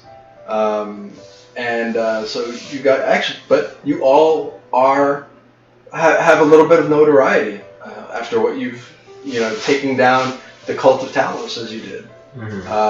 So you guys, in and of yourselves, have a little stroke here, far more than your normal noble. Like a lot of these nobles are here because they own land, or because their parents rather own land. You're here because you stopped a god from ascending to the material plane. So that's quite a different thing. So as you guys, and even Cole, you notice that their reception is far more attentive than the rest. And as other nobles and important dignitaries are being announced, everybody goes back to their drinks and their orders. So when Valor's Ransom stepped in, everybody kind of stopped. So you guys enter the soiree, and it is, when you talk about a high ceiling ballroom, it's almost like a stadium, like a theater. That's how big it is. The marble is polished almost to a glass sheen. People in their most formal way, and you, Terra especially, you're seeing a lot of bling. And at some point, you're kind of like, all right, don't steal that giant diamond necklace. Don't steal that giant ruby ring. Like, you're having to stop yourself several times. I'm just kind of like scrunching my dress, on occasion. These are rather important people. And you see 4 rather large, almost throne-like chairs at the other end of the amphitheater, for lack of a better term. The dance floor is big, and everybody is going through a very well choreographed dance. Something that a lot of people are taught early on in life. Daedalus, you probably were taught this at some point in time. Probably the only one who wasn't taught this is probably Terra, because she spent her life out on the high seas. So you don't see a lot of sea captains out on the dance floor. But being, part of a former military barrage, absolutely you would be at a function like this to talk to politicos and things like that. So what do you guys do? You mentioned dwarven dignitaries before. I would like to seek those dwarven dignitaries out. Sure. There's 2 of them. One male and one female, both with shock red hair. The woman has a scar just on her forehead, a very small scar on her forehead. The man is a little older than she is. Could be her father, because they are strikingly similar in physical resemblance. Yeah. Both are dressed in military garb. He obviously has more medals. He's been in service for far longer than she has been. So he's got, it's almost like a whole chest full of all different medals and ribbons and patches, and she has quite a few herself, but she's not as far in her career as he is. Yeah. And they are talking to each other, and they see you approach, and they kind of give you that dwarven salute with the fist on the chest. Yeah. Barag Drak. So good to see you. So good to see me. I You have the pleasure of knowing me, but I don't have the pleasure of knowing you. General Drac, make a perception roll. General. That would be a 10. He is. Well, you don't really know who he is with a 10. I will say that. You know what? He's military. I'll give you advantage. Oh, okay. Well, alright. Wait. Roll with a different one on that one. Same thing. 10? Yeah. Okay. You can't place the face. So he says, General Envaris, Ironhammer. Invar's? Ironhammer. This is my daughter, Waisana Ironhammer. Sana? She kind of looks at you and kind of bows her head curtly. I bow back. No, it's a pleasure to meet you both. Yes, the pleasure is all ours. We've heard about the great deeds that you've accomplished, both for your people and for the world at large. It's impressive. Aye, but that's not what troubles me. News of home. Thoughts of home, yes. Aye. House Drac is right in the middle of it, fortunately. You're joking. I didn't know that much. No, they are in the middle of it. What exactly is... I know they're fighting amongst each other for power, but... Can I be honest with you? Of course... We think events within our kingdom are being manipulated.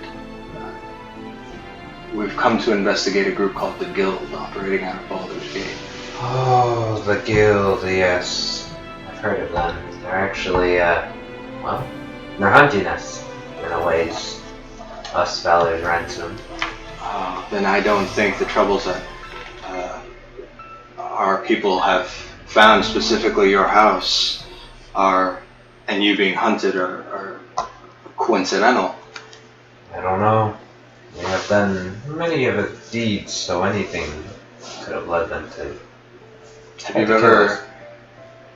now, we're just coming in on this. We're new to Baldur's Gate.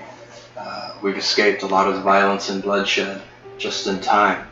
Aye. We don't know much about this guild other than what the Four Dukes know, and even that knowledge is limited. They seem to be secretive, to say the least. What do you know of them?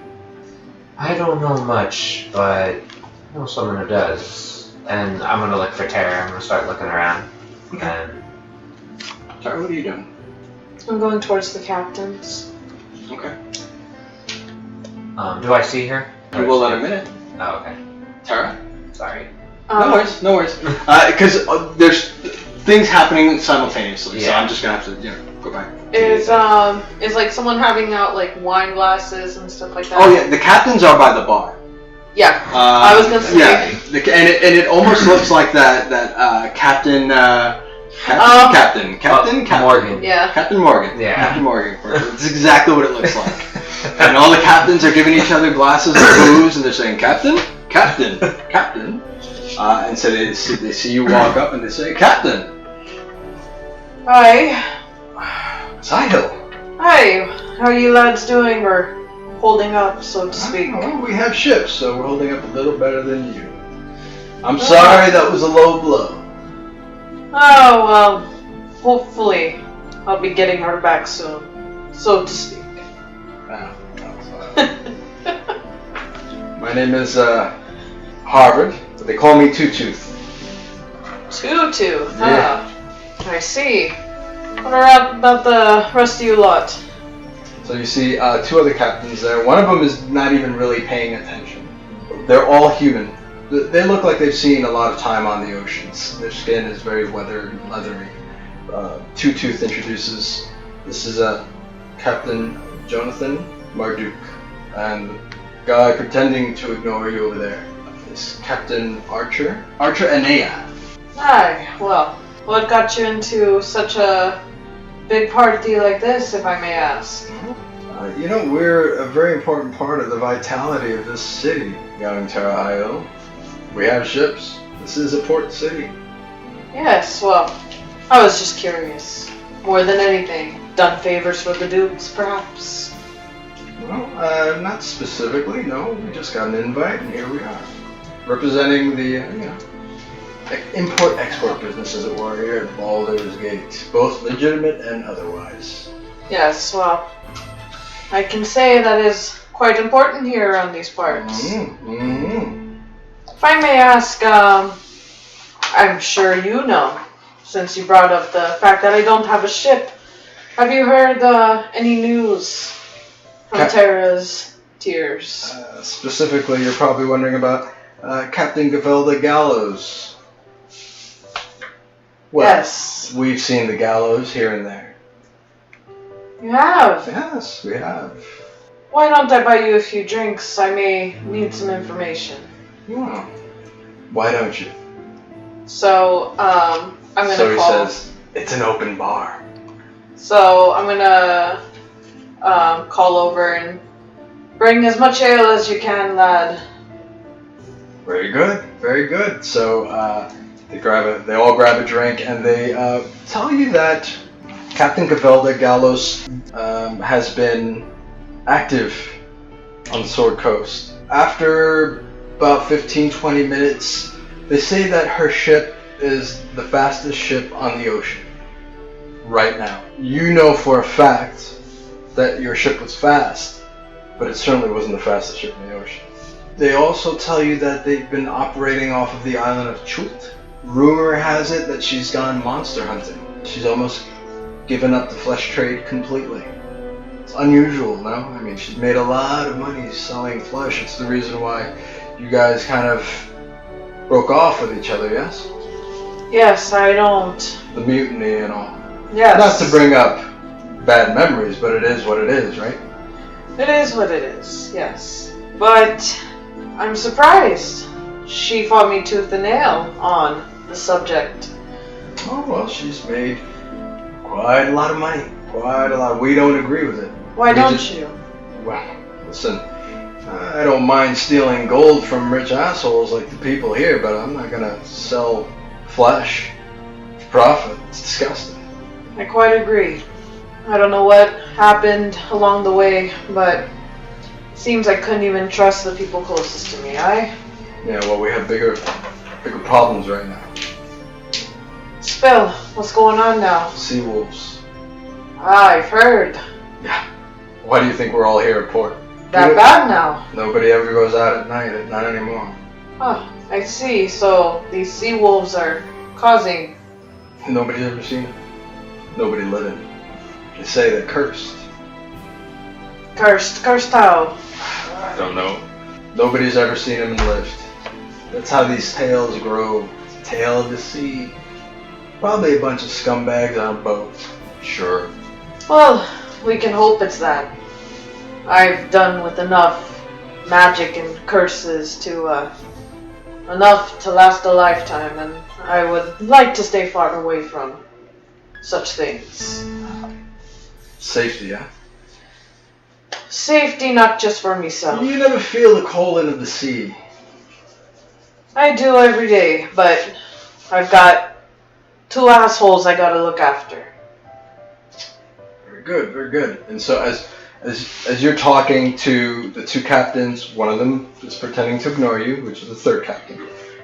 You see a cabin boy dressed in very formal attire, hair tied in a ponytail, probably no more than 11, 12 years old, kind of walks up with a rolled up paper. You remember hearing about runners within the city. It's the way a lot of people communicate within Baldur's Gate.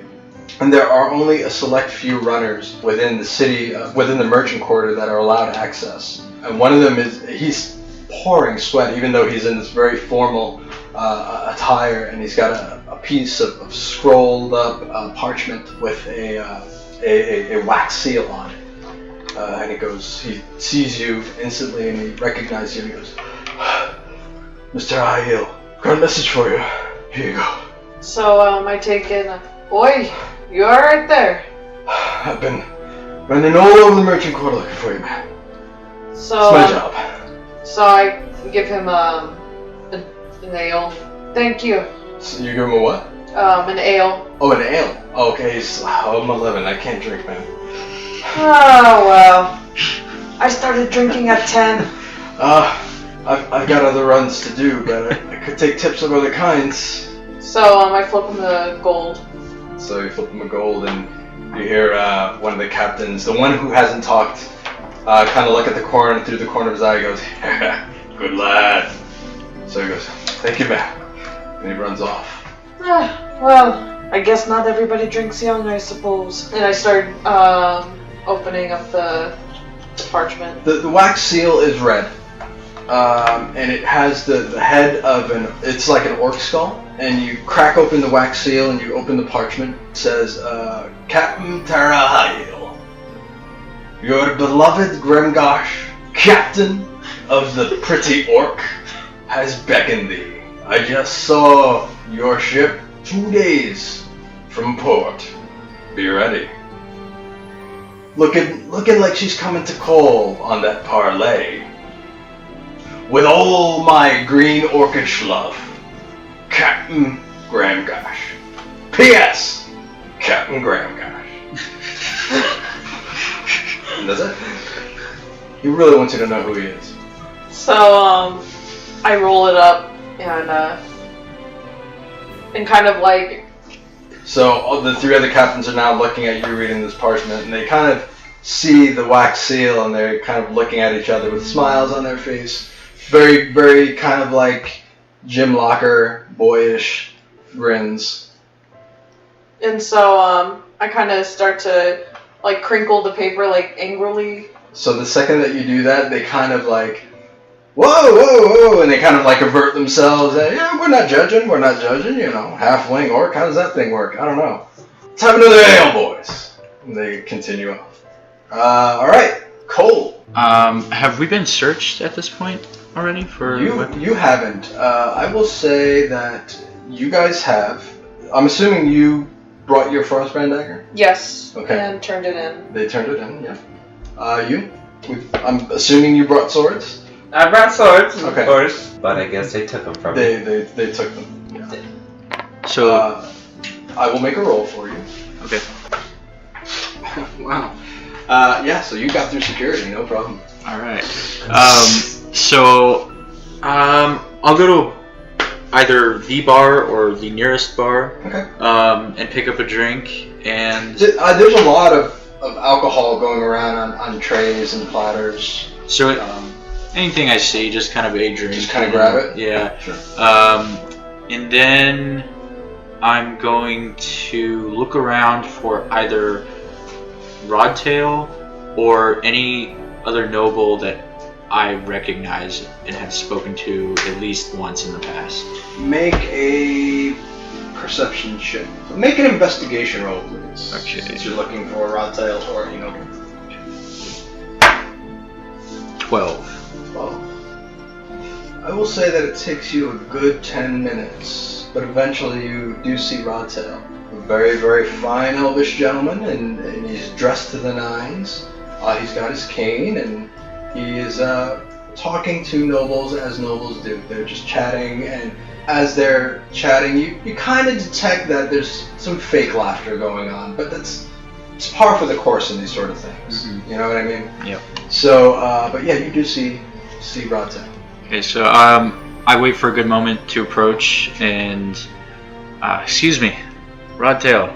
Ah, cool. So good to see you. You as well. I've heard about an incident. Yeah, well, seems to be happening more and more lately. It does. The guild Yes. has You a guys are handful. throwing my name around like a cheap copper piece to every wench, barmaiden, and security guard you find. Yeah, well, you know, seems like it works sometimes, so... Seems like it doesn't work most of the time. Yeah. Well, you know, I can't speak for my friends. In fact, I haven't known them that long. Yes. But I like to think that I wouldn't do that unless it were absolutely necessary. I respect that. And you as a working man should know that if you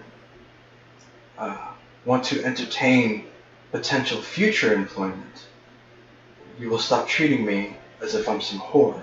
Fair enough. And you see his eye get yellow, and that dragon iris kind of flare. Do I notice that? Because I don't know if You notice it, and he wants you to notice it. Okay, so this is the first time that because I don't know of his identity, so... Yeah.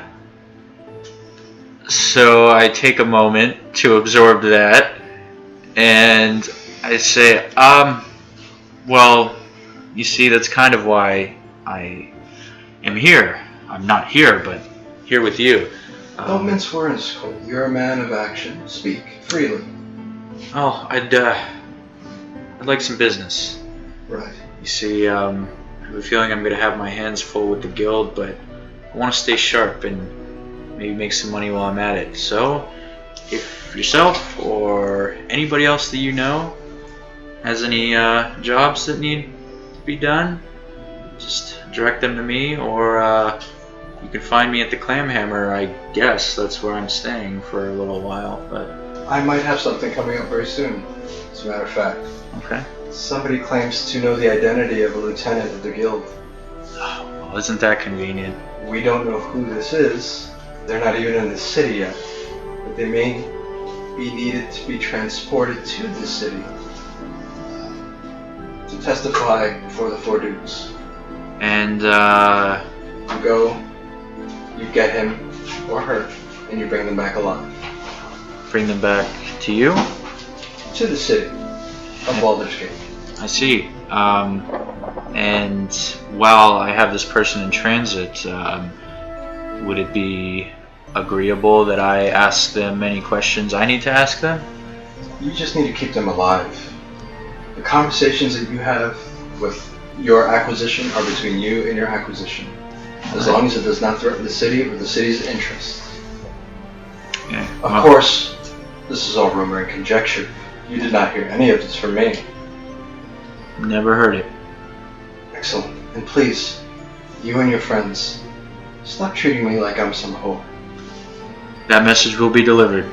Thank you very much, Cole. As always, a pleasure to do business with you. You as well. And I give him not like a full-blown bow, but kind of like a nod bow, kind of at the shoulders, and walk over. As you walk over, you see his eye go from elvish to dragon again. And that dragon iris, as you walk away, completely follows you.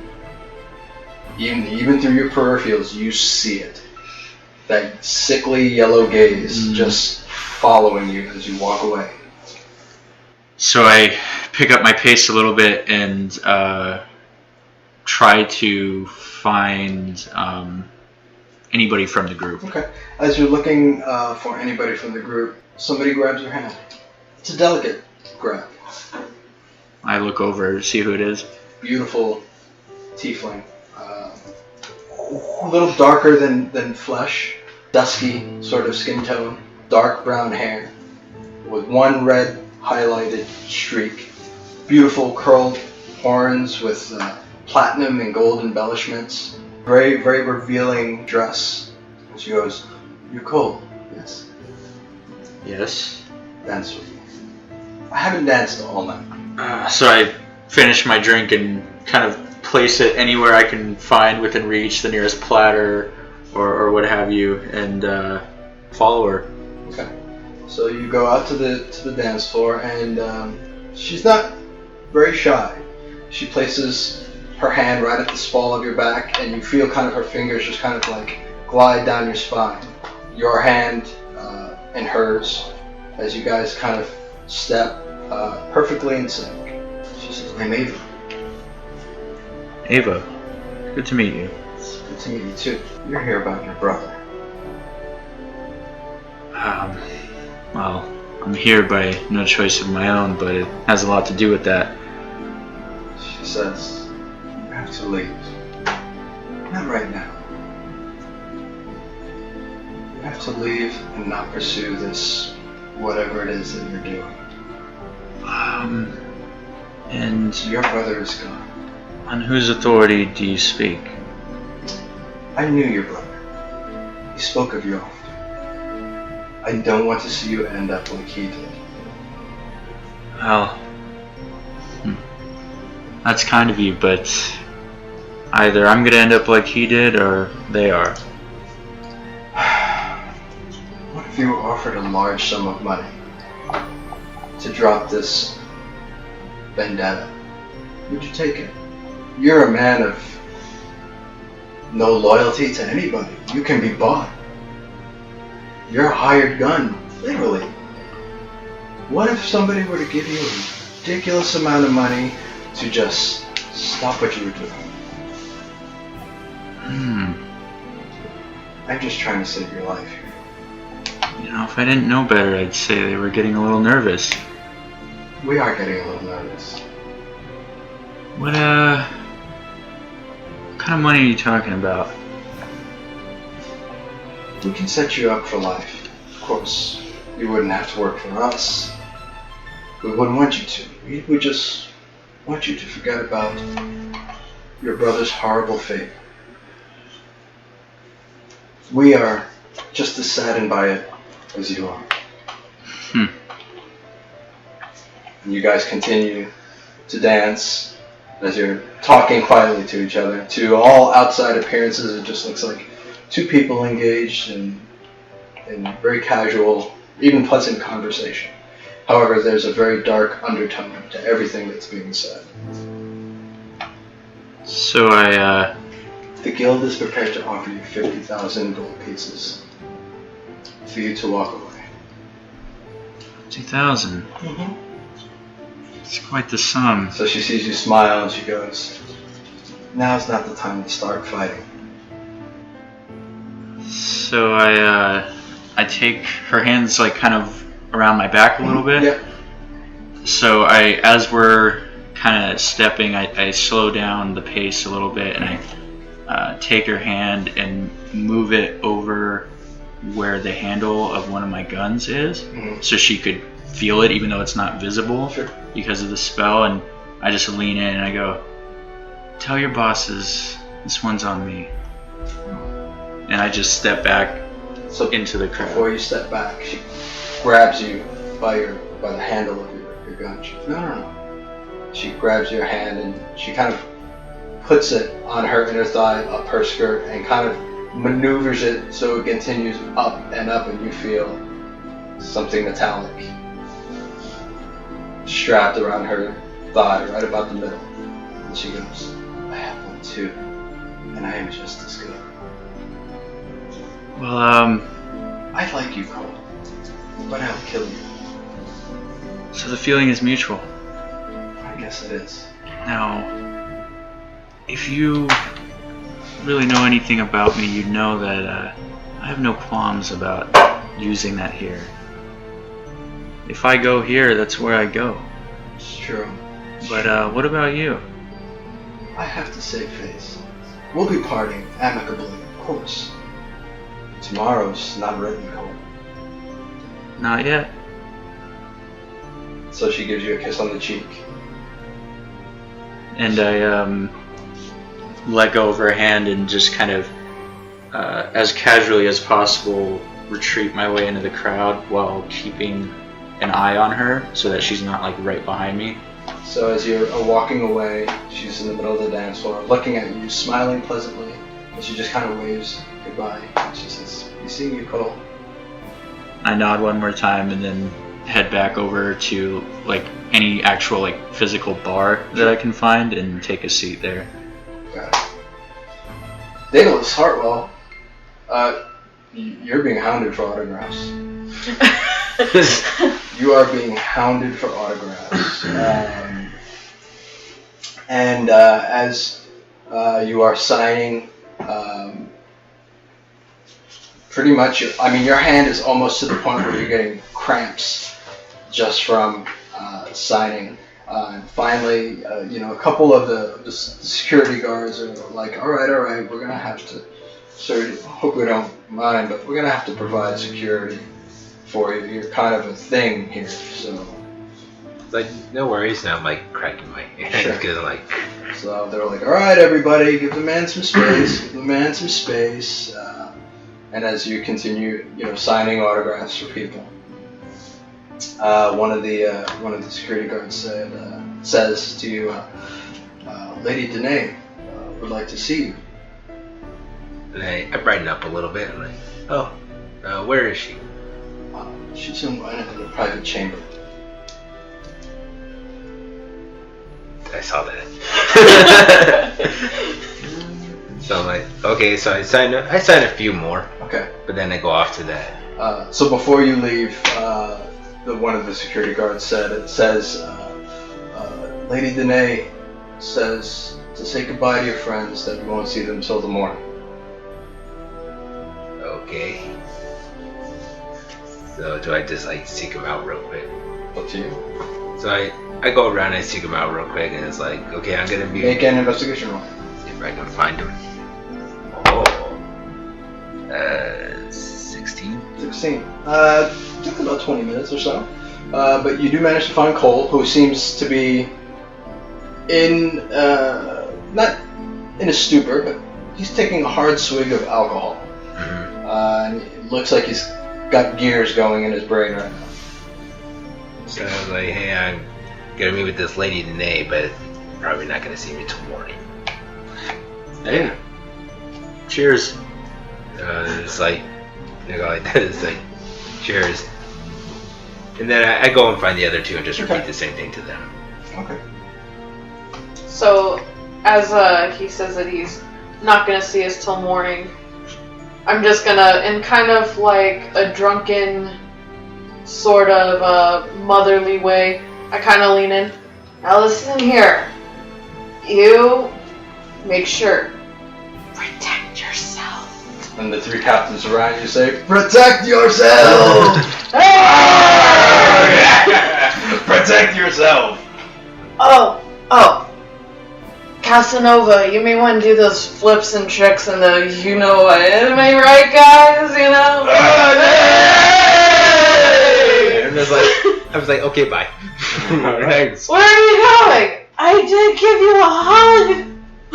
On the way out, you do see Barag there, talking to a couple of dwarves. So I go up to him real quick and I just said, oh, I'm going to be meeting with this lady today, but she said I'm not going to see you guys until, well, morning. Oh, the morning. And I'm just gonna like grab 3 ales from somewhere and just like, you might need these. And I'm gonna give them all 3 ales. The general actually looks at you and goes, "He might need a 4th, son. He might need a 4th." I'm scared if I give him a 4th, he might not remember anything. He's a very light drinker, unlike us dwarves, dwarf, you know? yeah. No dwarf. Yeah. So I'm scared just he like, might hold puke. them. I'm like, oh, okay, and I just kind of walk away. Drink up! Have a good time! Alright. So, the security guards are with you, and they escort you to a very lavish chamber. It's on the 2nd floor. Beautiful marble tiles. It's actually one of the few rooms that actually has indoor plumbing, so it's got a very large kind of bath area. It's got a balcony that kind of overlooks the whole merchant quarter. The curtains are completely drawn open, and you can see the lights of all the lamps in the merchant quarter. It looks quite beautiful. The moon is full, and it's kind of a gorgeous night. And on the balcony, you do see an elven woman. She's got a very low-slung dress, formal, kind of a dark red, with long black hair against her pale skin. Beautiful rings that actually have chains attached to them that have connect to like bracelets. Very intricate jewelry. Even her necklaces are very got all kinds of different sort of elvish embellishments and things like that. So she's standing on the balcony, and as you walk into the chamber with these 4 ales, she is on the balcony, looking right at the door as you walk in, and you see her. Yeah, I'm like, I was like, milady, and I do a quick bow as I set down all the ales on like the nearest surface. Sure. It's like, because it was like, it was a handful. You don't have to explain it to me. So I just like, I set them down. All right. And, I do another more courteous bow. Sure. I was like, you needed to see me? I did. I was told by Mr. Rodtail, that you needed to see me. You needed some sort of special assistance. Yeah, and I show her all the markings and the nails. So she slowly walks over to you. You hear the click of her heels against the hard marble floor as she slowly makes her way towards you. It's a little off-putting. There's just complete silence. You don't even hear in this room the orchestration going on. You just hear the wildlife outside, just outside the balcony. And the moonlight kind of washes the interior of the chamber as she makes her way towards you. She goes, Auntie Ethel Irontooth. Yes. She always had a flair for the dramatic. Yeah. Well, it can't be removed, but there's nothing that I won't do for another member of the Grim Shadow. And she turns around, and in the moonlight, you could almost see that kind of like that goat head and the pentagram on her back just kind of shimmer for a second against the moonlight. And she grabs you by the hand and says, "Walk with me, Daedalus Harlow." I'm like, okay. So she walks you over to the balcony. She goes, Auntie Ethel Irontooth always embraced the more extreme facets of what we are. You and I are cut of the same cloth. We understand that there are appearances that need to be, well, let's just say that we can't show our true faces. Certainly, I don't look like this. However, I am willing to use some of the same magics I use on a daily basis for you. Okay. So she takes out a little stone that she has wrapped in a handkerchief. And it's a little black stone that kind of shimmers in the moonlight. And she closes her hand, and she closes her eyes, and she says a few incantations, and she opens it. And when she opens it, the stone is now at the end of a chain. And she goes, you remember how you looked before Auntie Ethel, yes? I need you to keep that image in your mind. Okay. So she slowly kind of goes behind you and puts her hands over your shoulder as she puts the necklace on, slowly draping it around your neck. And her fingers are like ice, cold to the touch. She kind of secures the chain around your neck, and for a second turns. It's almost like it's burning into your flesh, but it's not. It's just sitting there. She says, "Now, come with me." Okay. So she grabs you by the hand. Slowly, the both of you walk, and you finally come to a very large fireplace. And it's got a beautiful marble mantle with all kinds of small, expensive little trinkets made of marble, precious stone, glass. And just above that mantle is the most gorgeous full mirror you've ever seen. It's framed by an elvish frame, hand carved, made of ancient wood. And you look up into the mirror, you see Daedalus Harlow, with no nails. Ooh, that's intriguing. Indeed, it's just one of the many gifts that Grim Shadow can give you, can gift you. One of the many, and hopefully you will allow me to teach you more. Okay. However, I must say that your allegiance has been less than truthful. We need you to really commit. As much as we are committed to you, you need to commit to us. There are things that we need of you, Daedalus Harwell. We feel now you are ready to take your first steps to really gain the power as a grim shadow you so richly deserve. What will come with this commitment? Well, that's for you to explore. What will come of this commitment is what you put into it. If you put your heart and soul into this commitment, it's exactly what you will receive. And more. Power beyond your wildest imagining. But you must let go that which you are holding on to. Is that my looks or my friends? No, not your looks. Not even your friends. We all need pawns, Daedalus Harwell. Look to them as resources.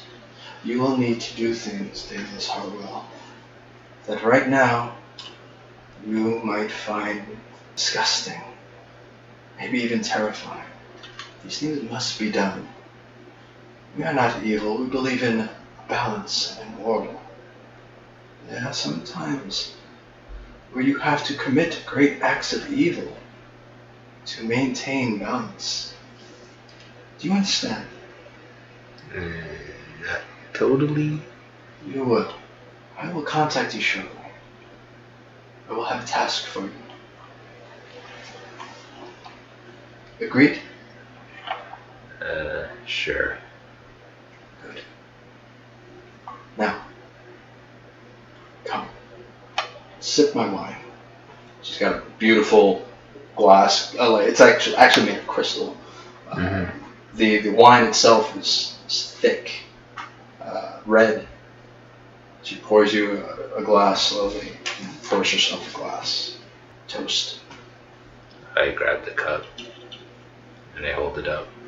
And she says, 2 unions, Daedalus Harwell. 2 unions. And she clinks her glass against yours and drinks. I drink it too. Alright, so, what do you guys do? You're drunk, Terra Hyam. But you had a hell of a time. You may have gone on to the dance floor a couple of times, but been quickly escorted by the captains who were kind of looking out for you. Looking out for one of their own. Barag, a couple of times you almost got into a fist fight. But you managed to rein it in for the sake of the group. Should you so choose. Of course, okay. I'm not trying to guide your character. I'm giving you as many options as I possibly can. You see him being dragged out the front door. No Put him up, put him up. Like an old Popeye cartoon.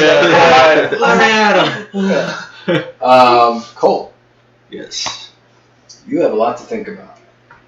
Somebody has just made themselves very, very apparent to you for the first time. So for you, it's a blessing and a curse because it confirms your worst fear. But now, you are the best at what you do, and that's finding people. And now you've got a target. So, what do you guys do? I'm actually gonna go look for Barag. Okay. Easily enough. You're one of the last few people to leave. Like, pretty much the place is almost emptied out. It's probably around 3 in the morning, and some of the security guards are kind of looking at you. But as the place is emptying, you finally see for the first time the 4 dukes. You don't see them as much as you hear them. They are in a chamber just off the main floor. Doors are open. Apparently, they don't think that anybody is left. You hear raised voices. You hear them talking about specifically the sea wolves. You hear them talking about how commerce is being affected. Their friends and people who are noble are now being affected. Before it was just lower, the lower city folk, but now it's trickling. And we don't know how far it will go. And so yeah. So we're all hearing this with the exception of Daedalus? Daedalus isn't there, but the rest of you hear you. Are So we able to approach? Up to you. So I'm gonna find I want to say like a hiding spot, but somewhere relatively out of sight, like behind a pillar or something of that nature. Sure. Make And- a stealth check. Okay. Well, so I'm not. What I want to do once I get there is cast invisibility. Okay. So just make the check for finding the pillar, or No, you can just cast invisibility then. If Okay. you're not going to make just a straight stealth check, then yeah, Okay. you can just say you cast invisibility. so I'll do that. And then I will get. Are there guards anywhere outside of the room that the Dukes are in? Some of the guards themselves are half tossed Okay. at this point. So There's a few guards, but they seem to be kind of like leaning against the door, the door jamb. Really not paying much mind. They may not even know that there's anybody left in the manor. So I just walk as quietly as I can right into the room that they're in, and just find a seat that I can sit in without like having to move the chair around or anything. And I want to look at them and take very diligent notes on what each of them looks like. Okay. So you see 4 of them. You see a woman who is in her middle ages, 30s, mid-30s, maybe early 40s, curly black hair. Compared to everybody else at the party, relatively simple clothing. Not poor, but just, not formal either.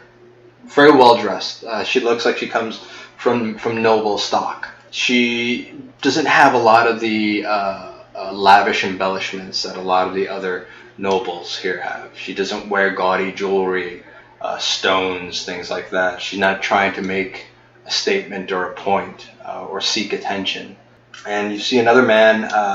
He's got a very well kept beard, more like a long goatee that meets the mutton chops. He's got a handlebar mustache that kind of curls around, black hair, very pale skin, and he's wearing like a blue and purple, very formal garb.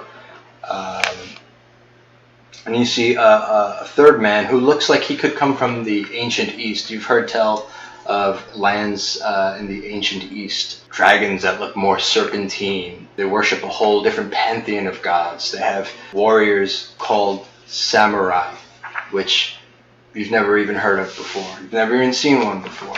But you've heard of the men that come from this ancient Eastern land. And he most certainly would fit that bill. He's got a long mustache, and he's got, I wouldn't even call it a full beard, just growth on his chin, but it's very, very long, down almost to his belt. He is wearing very formal attire, red and yellow.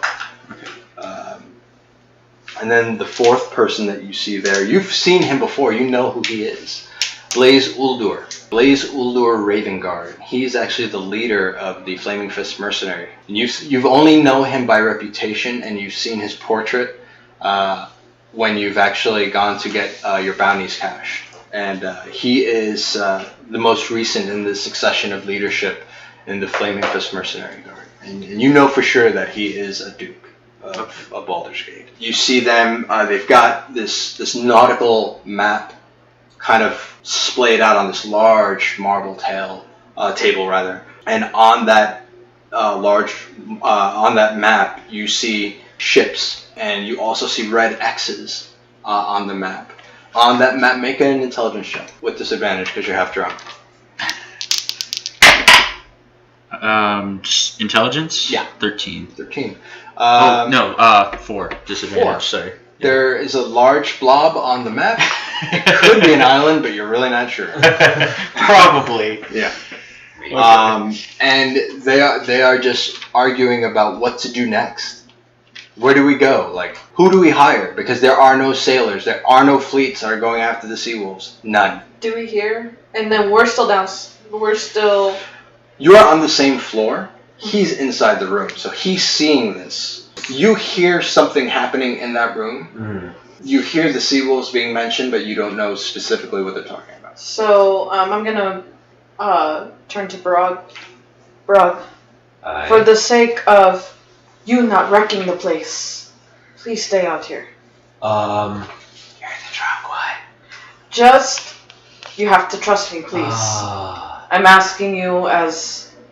I will stand at the door. You can go into the room. How about that? Thank you, my dear. I owe you the biggest dwarven ale I can find. Aye, you better. But you shouldn't partake of any more ale yourself. I don't know about that, hotshot. So, Aye. I'm gonna go, kind of, like, make my presence kind of known. Sure. Towards the dukes and kind of, you're making me laugh. Sorry, man, that was funny. Oh, God. All right. So, I kind of curtly bow and, Your Graces, if I may add some information for you about these sea wolves. So all four of them kind of look, and you see Terra enter, and just right after she says that, you see a couple of the guards kind of stumbly kind of enter after her, and they say, "We're sorry, your lordships. She got right past us. She's short and all. We'll take her out." And then you see the one with the kind of the armor, the very formal armor, very dusky skin. His hair is very kind of shorn, almost to the scalp.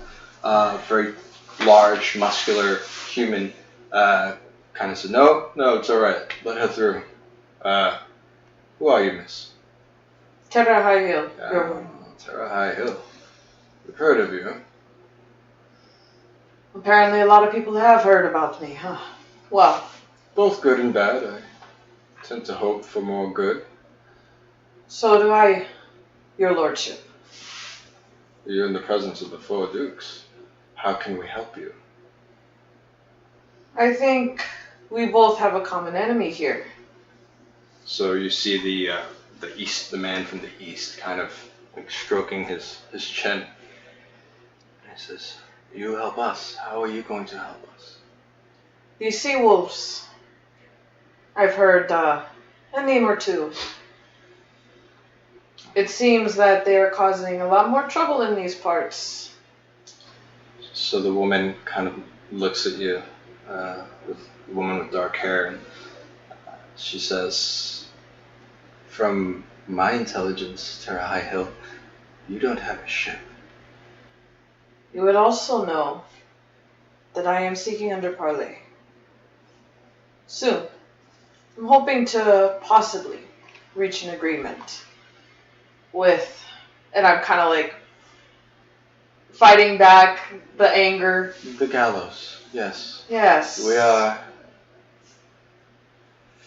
entertaining the thought of hiring her. She is the only one who's been able to stay one step ahead somehow. That is where I think there's something with both the gallows and with these sea wolves, according to what intelligence I have. It seems that she somehow, in some way, avoids these sea wolves, even though most ships, both pirate and commerce, can't seem to land a beat. So what are you suggesting? I'm suggesting I find out more information I send to you, yes? So you see Blaze Baldur, interested. What sort of information do you think that you'll find? Like I said to you, my lords, I will be meeting under parley with Miss Gallows. Maybe then I can find out more information how they are avoiding these sea wolves, or maybe possibly, or if they are in the coup with the wolves themselves. Well, This affects me just as much as you. Us captains. It affects everybody on the Sword Coast. Even Waterdeep Exactly. We look out for each other out there on the seas. So the gentleman with the handlebar mustache kind of looks at you and says, "So I don't understand what you plan to do. You plan to give us information for what? What do you want in exchange?" That may be to determined. I just want me ship. I tell you what. I understand that you had an altercation with one of our guards trying to get into the quarter, yes? Yes, over miscommunication of sorts. Miscommunication. I understand that you lost somebody recently. Talking this mine business, yes?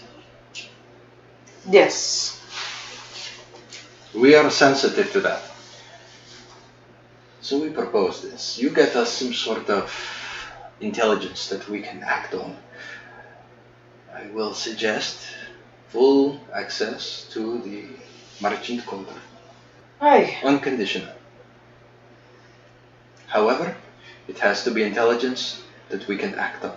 We need something that we don't know. Of course, your lordship. And if the two are unrelated, then obviously. We may be in a bigger situation than we realize, your lordship. This may be something far worse and a bigger threat to Baldur's Gate than we realize. So, of that, you and I can both agree. Then I bid you a good night, your lords. We will have somebody take you back to the Clamhammer, is it? Yes. And I bow and curtsy, I guess you can say. So you see the man from the east say, "Don't knock it, they have pretty good ale." Yes, well, I can say that's pretty fine indeed. So they kind of bow. The woman still keeps her eye on you. Nothing aggressive, but make an insight check.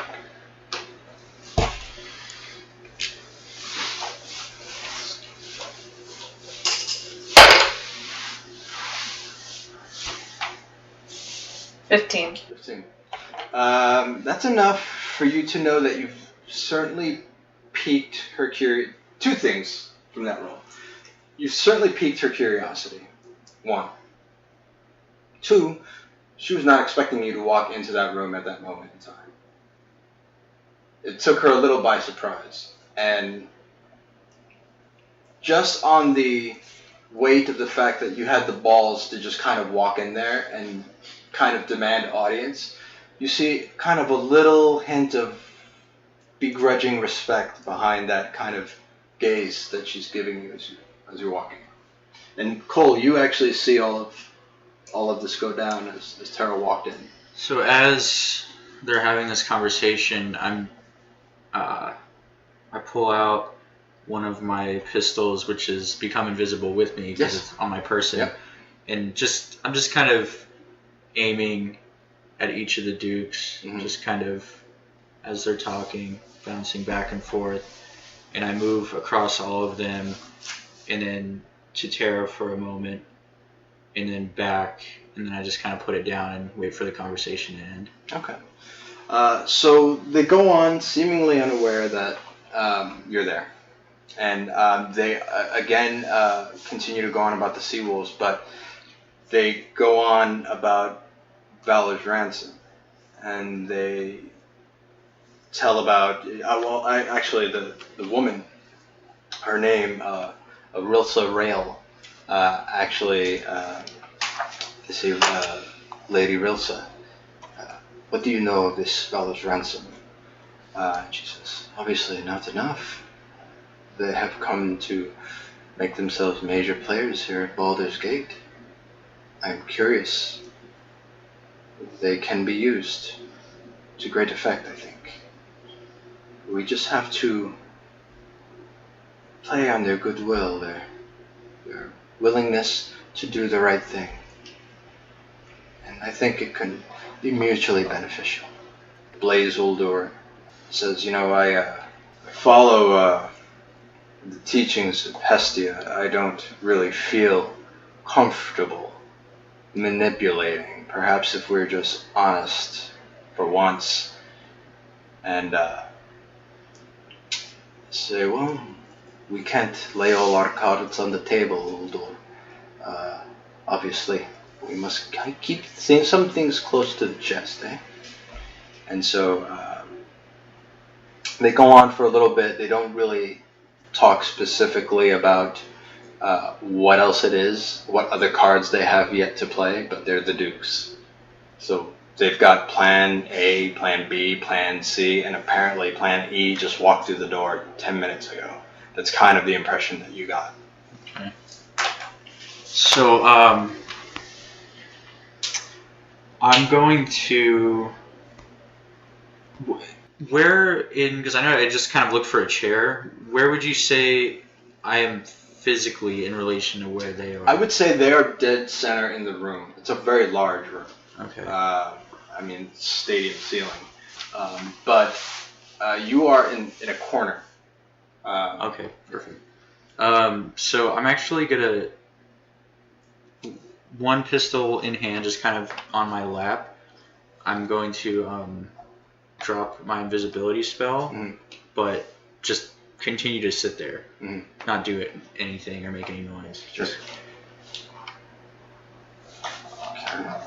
Some perception rolls. 3. Natural 17. Natural 20. And natural 15. All right. So, sure enough, you drop your invisibility spell and you have your iron on your thigh as you're just sitting there quietly watching them. Baldur doesn't seem to notice as he and Torlin, the man from the east, are in deep conversation. But Torlin stops as Baldur is in mid-sentence, and he looks over to you, and the rest, sure enough, look over to you. And you hear, what is his name? You hear, well, I never said his name, the gentleman with the handlebar mustache. Come out of the shadows. Are you with the guild? You've come to kill us? No, and I step forward, I holster my gun, step forward, I very well could have if I wanted to. Your point is made, but to what end? Just to let you know that I'm available for work. Your point is made. And I nod, and I nod at each of them and say, the name's Kohl. I'm sure you won't have trouble finding me if you need to at your station. You see kind of a glint of recognition in Blaze's eyes. Blaze will do. And he says, Kohl, I know you. You've done work here for me, for the city. Yes. You do good work. You always get your man. Yeah. Well, why are you here, other than to make a buck? What drives you? Well, the guild is at my back. We've heard. They're at everybody's back. Yeah. Seems to be a problem that no one can solve. It's how they operate. I plan on solving that problem. So you see his eyes light up. Specifically him, and you see Vilsa also, her eyes light up. Really? Yeah. And see, I've been around long enough to know that I can't do it on my own. Which is why I tracked down my friend here. Terra's still there, right? I was walking out. She was walking out, but... So I'll motion to where she... From? Right. Okay, sure. So, my friend there and her 2 teammates, Valor's Ransom, you probably know them as. Who doesn't? Yeah. Well, that's part of the problem. They are quite famous. They were really easy to find. But, that aside, I've decided that they're the most capable, in this city. And I turn to Uldor with respect. I know your men are short-handed. Natural 20. So Rilsa kind of cuts you off. She says, I know you. I know you. I know you. You're here for something other than bounty hunting. It's my job in the city to know things. As is mine. Yeah. What do you know about me? I know about your family ties. That's well. That's why you're here. Well, to be clear, I was here to prove a point. That entrance I made there was to let you know that your own security is quite short. Yes. Shouldn't have been that easy. I agree with you. So she walks up to you, and there's a softness in her eyes, and she kind of puts both hands out in front of you. Can I try to discern if she's being authentic? Sure. Make a insight check. Okay. He said authentic. He's really drunk. That's gonna be a 27. Whew. She seems genuine. Okay. So she has her hands out, and she kind of beckons. So her hands are out, like palms up. Okay. Yeah. So I put my hands in hers. Yeah. Okay. So she tightens them, and for such small hands, they're surprisingly strong. And she looks you in the eye and she says, I know that family ties are important, and I know that when they are severed, it can destroy you. I know this from first-hand experience. I know this because of the gift. And I know what I went through, Kohl. And it almost destroyed me. If you walk down this path now, are you prepared? Either way, will you be prepared? I have to know. I have to look in your eyes and I have to know. I'm prepared. I have to be. If I don't do it, they're gonna find me, and that'll be my destruction anyway. We'll be in contact. Sounds good. And I nod again at each of them, and if I'm looking around the room, is it a pretty plain room? Do I notice anything? Yeah, no. Far as you notice a lot of maps of Baldur's Gate. okay. Some of them are highlighted in different colors. Probably it's related to some sort of activity going on in those particular colors. They're color-coded for a reason. You see maps of the coast just off of Baldur's Gate, and you also notice maps of the whole Sword Coast. You also notice maps of Waterdeep as well. Okay. So I'm just gonna nod again at each of them and walk out of the room. Okay. So as you walk out of the room, Terra and Barag are there, and down comes Daedalus Hartwell, nursing a massive headache, but he looks like the old Daedalus Hartwell. There's no more of that veiny, black-green necrosis that was crawling up his neck into his head. There is no nails in his mouth. His eyes are clear and sharp. He looks like the Daedalus Hartwell you met the day you first met him. So He's got a little spring in his step, too. I look at Terra and there's like, hey, you see the spring in his step? Do you see it? I see it. I kind of squint at him as he's coming forward, and I lean over to Terra and Barag. He had nails in his mouth, right? This whole time? Yeah. You did a hard double take, because you'd never seen Daedalus Hartwell prior to seeing him with And I've only known them His for mangled puss. 12 hours. Right. Yeah. Right. Well, it's a change for the better, I'd say. Yeah, he's not so I mean, freaky anymore. no judgment, but I would say it would call less attention to us, which is good enough for me. So. Like, he's kind of walking a little funny there, don't you think?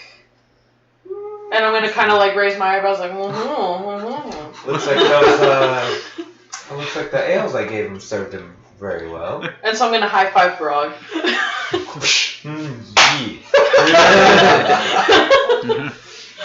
All right. Told you, So ale. you I heard they guys. used protection. I don't know. The only protection in D&D really is a spell. I was gonna say like that could be a whole conversation, getting into technical details right. in this world. Like, how does that? Lambskin could be a thing. As that happens, I'm just gonna look at Terra. Doesn't mean it. Yeah.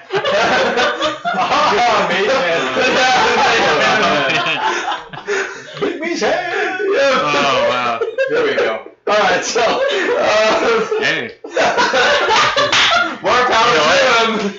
Hey, don't hate the player. At that point, yeah. Why not? Hate the game. Hey, it was the DM who said he was kind of out of it, but he had a spring in his step, so spring in his step, and he was kind of out of Daedalus it. took He's it got a from there. headache. Yeah. No. Ran with it. And 3 ales. And so roll with it. So you guys are escorted to the cart. It was a long night. A lot of dancing, a lot of drinking, a lot of information, a lot of contacts made at this party. And as you head down to the Clamhammer, the difference is it's like night and day. You have beautiful, clean streets, well-lit streets and lamps, high security, and you get to the lower city and you see dirt, the smell of the port. But at this time in the morning, it is quiet, unnervingly quiet, bright, because the moon is so full, it's so bright out. So you guys finally make it back to the Clamhammer. Your money is safe in the BBB of BG. Yeah, finally. Finally, yeah. And you guys crash for the night, unless you guys want to do something before. I did want to talk to Barag. Go for it. So as Kohl and Daedalus look like they're heading off to go, in our terms, night-night. I haven't said that in a while. Night time. Yeah. So, I kind of motioned to Barag, come now, we need to talk. Oh, You're not gonna get grilled. Okay. Don't grill my chops. Fine. So, as I'm walking, like, kind of lopsided from drunkenness, She's trying to be completely serious, Yeah. but she's kind of walking at an angle and hitting Yeah. the wall, and then walking and then hitting the wall. okay, so from drunkenness and wedges, Sure, which sure. not used to, Yeah, I'm yeah, kind of yeah. like looking, I'm fine. Can you just let me try and focus? How do women walk in these? And so I'm like wobbling. So you see, as you guys are kind of in the main bar area of the Clamhammer, you see a naked Ellis come out with a club, the club that he keeps under the bar, and he comes out with a lamp and a club, and nothing but his birthday suit. He's, who goes there? It's Oh! us. And I'm gonna cover Terra's eyes and be like, she don't need it. Get to sleep. Some of us have to work. How about next time you actually wear something to bed, please? Hey, I like the body. Alright, Well, I don't, but two whatever. of our compatriots are going to sleep. You know what? So are the other two. Good night. Alright, good night. Tara, stop looking at me like that. That's gross. He's covering my eyes, you jackass! He walks away. So, I kind of motioned to Barag to follow me and head towards the docks. Okay. You're going back out the Clamhammer? Yeah. Okay. Why do we wait to leave at this time of morning? Just shut your cake cold. Just follow me. They'll never find the body here. Oh no. At some point, I would think that thought would cross my mind. I just put a lot of money in that bank.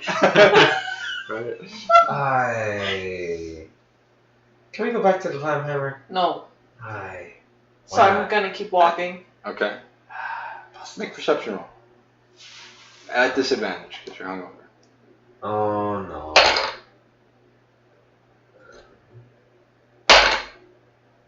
Halfling luck. No. No.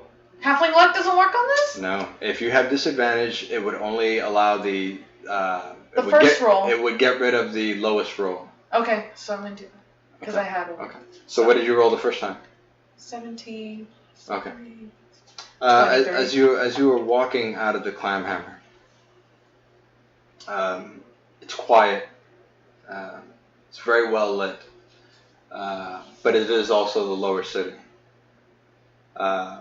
Silhouetted against the light of the moon, you see several figures. You don't know whether they are pretending to be homeless, or if they are indeed genuinely homeless and somebody is walking by that caught their attention. But as you walk by, you see two figures kind of lying in the street with a ratty blanket, kind of pick their head up and kind of look your way, and your eyes kind of meet for a second. And so I look back and are they human? Can't tell them. Can't tell.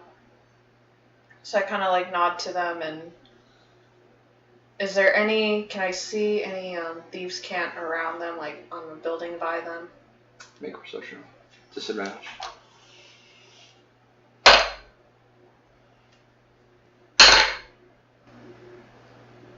$15. No, you don't see any. Okay. So I curtly nod to them and kind of continue my way, but looking out more. Staring at you. And so I look behind me to see if Barag's following me first. I'm fine, just a little bit behind her. Okay.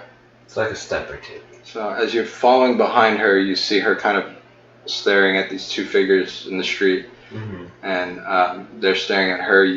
You hear something down an alley to your left that sounds like movement. Perhaps an empty can being kicked over.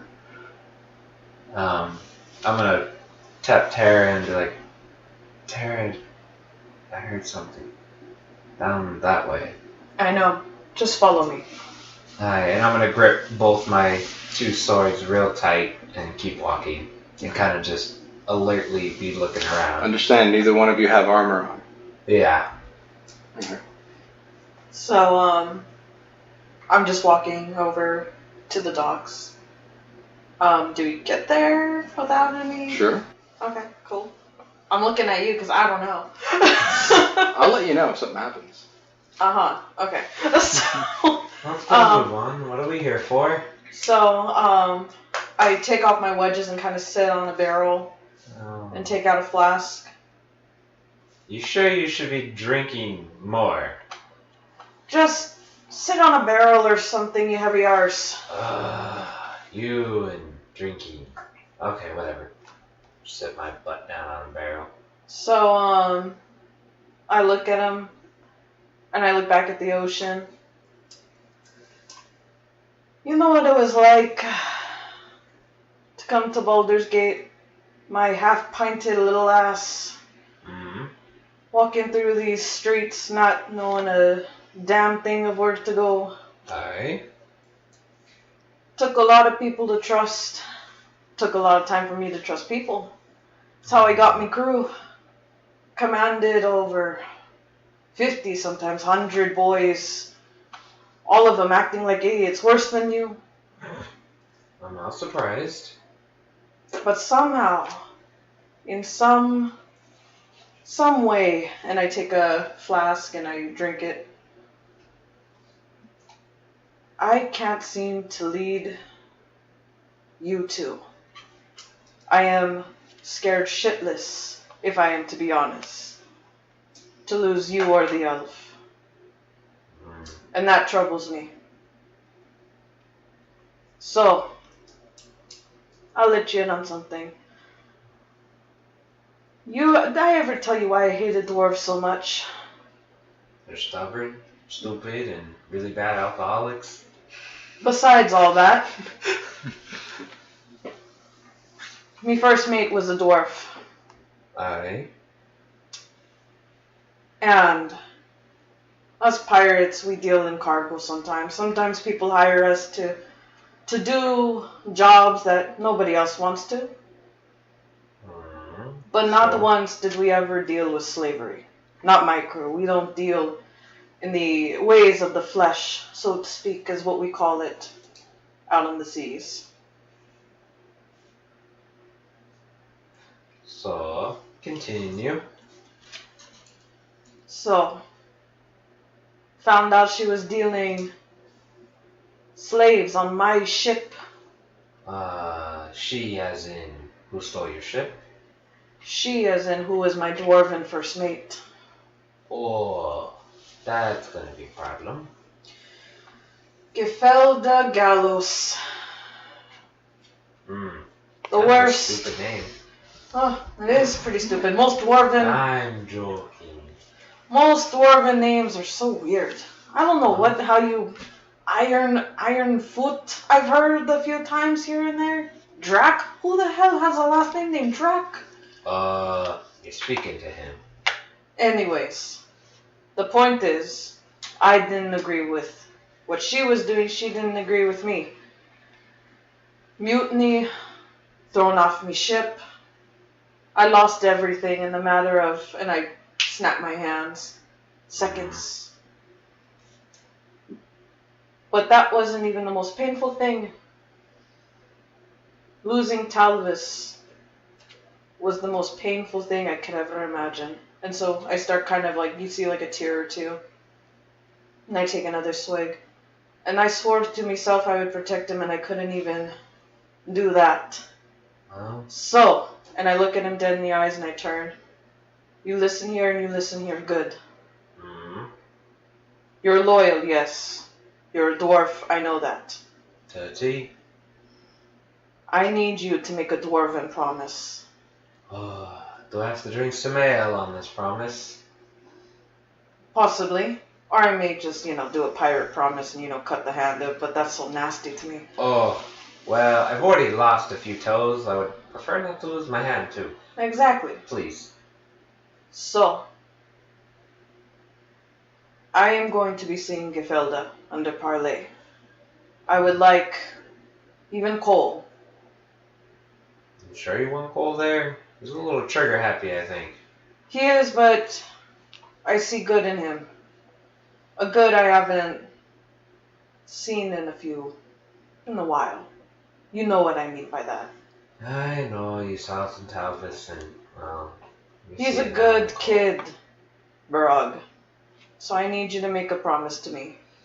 Okay, spit it out. If things go south, you, Daedalus, and Kohl run. You don't look back.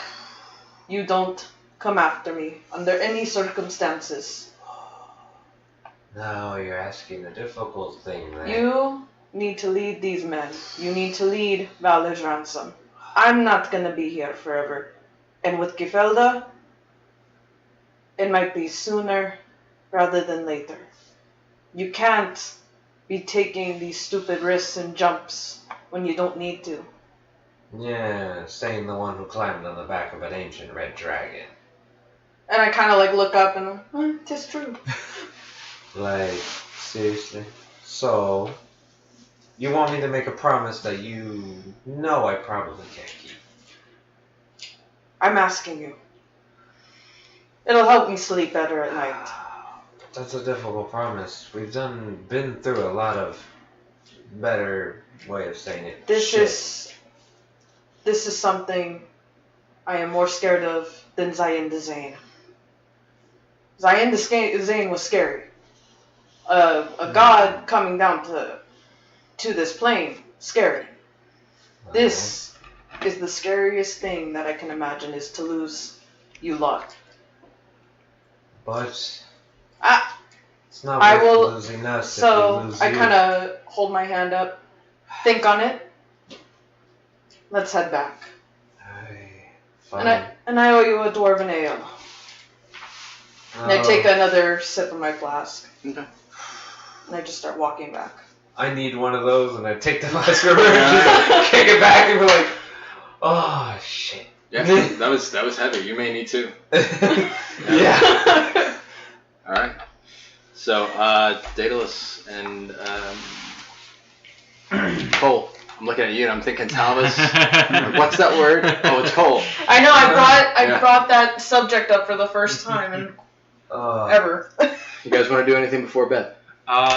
No, I'm just going to put the money down for my room. Ellis still has your 5 gold. It popped in my head. I know right? that's As soon as I exactly did where you were going. that. Yeah. So I lean over is he there? No, he won't fix that. He's It's like 4:30 in the in morning. bed. So I, Are you gonna creep over to his desk? Ellis, where's my 5 gold? So I look over at the bar, not seeing him there. Just go. And I just head up the stairs and try to just jimmy some of the the handles. It's to not see actual up the stairs. He's actually got kind of a room off that is not it's like behind the kitchen, and it's not like a room. It's like a storage where he keeps food, and then there's a cot there where he sleeps. Okay. So is it just like walk in like he's there kind of? Yeah, like you literally go into the storage closet and you look left and there's Ellis, butt ass naked Ellis on a cot, ass up in the air. Okay. Do you? I don't know if you remember. See how I turn the tables like that, huh? Do you remember when we were talking about Cole and he was supposed to have a certain item that was like a... Yes. You Yes. remember what I Yes. suggested that to be? You're gonna have to text me or tell me in secret or something. Okay. Well, that's fine, because actually, I'd have to look. I'm not even sure if I took that background. Like, I'd have to go through my... The background you took was Urban Banning. was right. So it's probably... There were layers, so like I'll have to go back and look. Sure, That's sure. fine. Sure, I'll confirm that anyway. So I'm just gonna go up to him and like lean over his bed and get like this close, like an inch and a half away from his ear. Yeah. It's like, Ellis. All right. Let me make him. Okay. You make a roll. Make a d20 roll, please. 16. 16. That's more than him. All right. So you inadvertently made an intimidation check Okay. because he's in the middle of sleep, and you're like an inch from his face, and you're calling his name. So his eye gets really big, and he turns around, and you just see a stream of urine just. I try to get out of the way as quickly as possible. Sure, make a dexterity check. Oh no. Oh man. I'm just sticking with this dice. Okay, 17. All right, it's above your. It's okay. Yeah, no, that's fine. So yeah, you manage to kind of skirt the urine, the stream of like fear-induced urine, and you just barely avoided that golden shower. But he's awake. He's like, what the fuck are you doing back here? Oh great, so now your bed is urine soaked just like the ones upstairs. I'm reconsidering my request for a room. I was going to ask you for a room. Get the fuck out of here! And my 5 gold. What do you want? My 5 gold. I'm going to tomorrow. Well, I'm here now. Get out! You're awake. No! Go to sleep! What about the room? Get the fuck out of here! I'm sleeping on your bar, I don't give a shit. Get out of here! and I'm taking an ale for myself too. I'm going to kill you, Cole. Get out of Thanks. And I leave. here! All right. And so I go. I go up to the bar. Is the bar wide enough for me to lay down on without like immediately rolling off? Yeah. Oh, you mean the actual bar? Yeah. Where the? Yeah. Yeah, I would say barely. Yeah. Okay. Yeah. But you are half drunk, so there are no guarantees. Yeah. Okay. So what I'm gonna do is I'm gonna pour myself an ale, drink it, and there are actual like booths with tables and things like that. Right. So yeah, I'm gonna go over to one of the booths and lay on either the table itself or the actual seat, whatever has more surface area. Okay. And roll out my bedroll and go to bed there. Okay. Cool. Daedalus? I'm just gonna go to my Do you room. want to frighten the proprietor of any bar at 4:30 in the morning until they early? I'm just gonna go to my room and Oh, okay. You're the normal one. Okay. Yeah. Alright, I'm gonna go to my room Gotcha. and Alright. meditate. All right. You're inspiring me for real life. All right. So, guys, the evening has given way to early morning, obviously.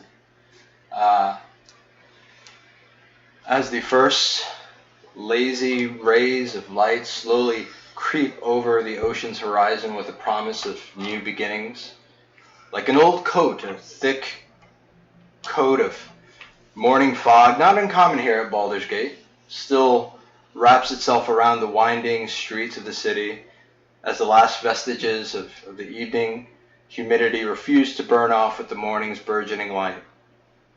The four of you quickly arise.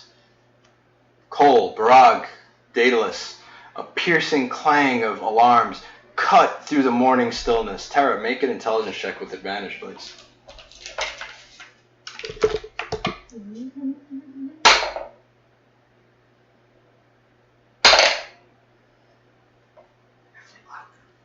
No, I can't. You can't have double advantage. Okay, so What'd you roll?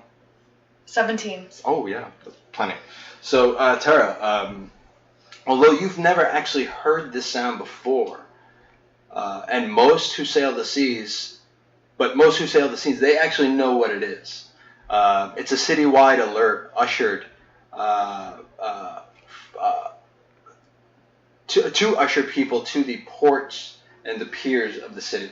It's almost like an emergency alarm, and it basically notifies everybody to get to the port. You also know that this alarm was created by Baldur himself as a result of an attack on the gate during a siege of the city by undead and foul unnatural beasts alike hundreds of years ago. The gates held and the city survived, but just barely. Many innocent men, women, and children fell in the days of the Shadow Siege. Civilian casualties were high. They were mostly farmers back then, and they were very ill prepared. Almost instinctively, Terra, you jump from your bed, grabbing your daggers without even looking, hurtling over dimly lit obstacles, hurtling over Kohl. Kohl, Daedalus, and Barag, you've shuffled now onto your feet, following Terra out the door. Yells and screams can be heard originating from the street level.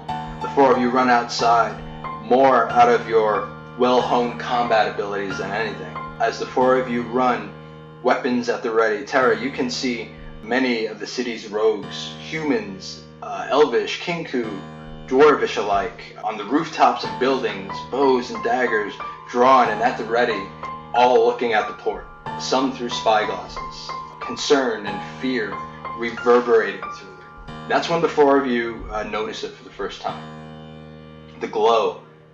It is a glow that can come only from a massive fire in the early morning light. You fight your way through the thick crowd of hungover sailors, mercenaries, and merchants alike. The four of you make your way to the edge of the dock. The crackle of burning wood and the thick pungent smell of whale oil fill the air. Every ship that's come to port, merchant, privateer or otherwise, has been set ablaze. Old sails with crew emblems burning quickly.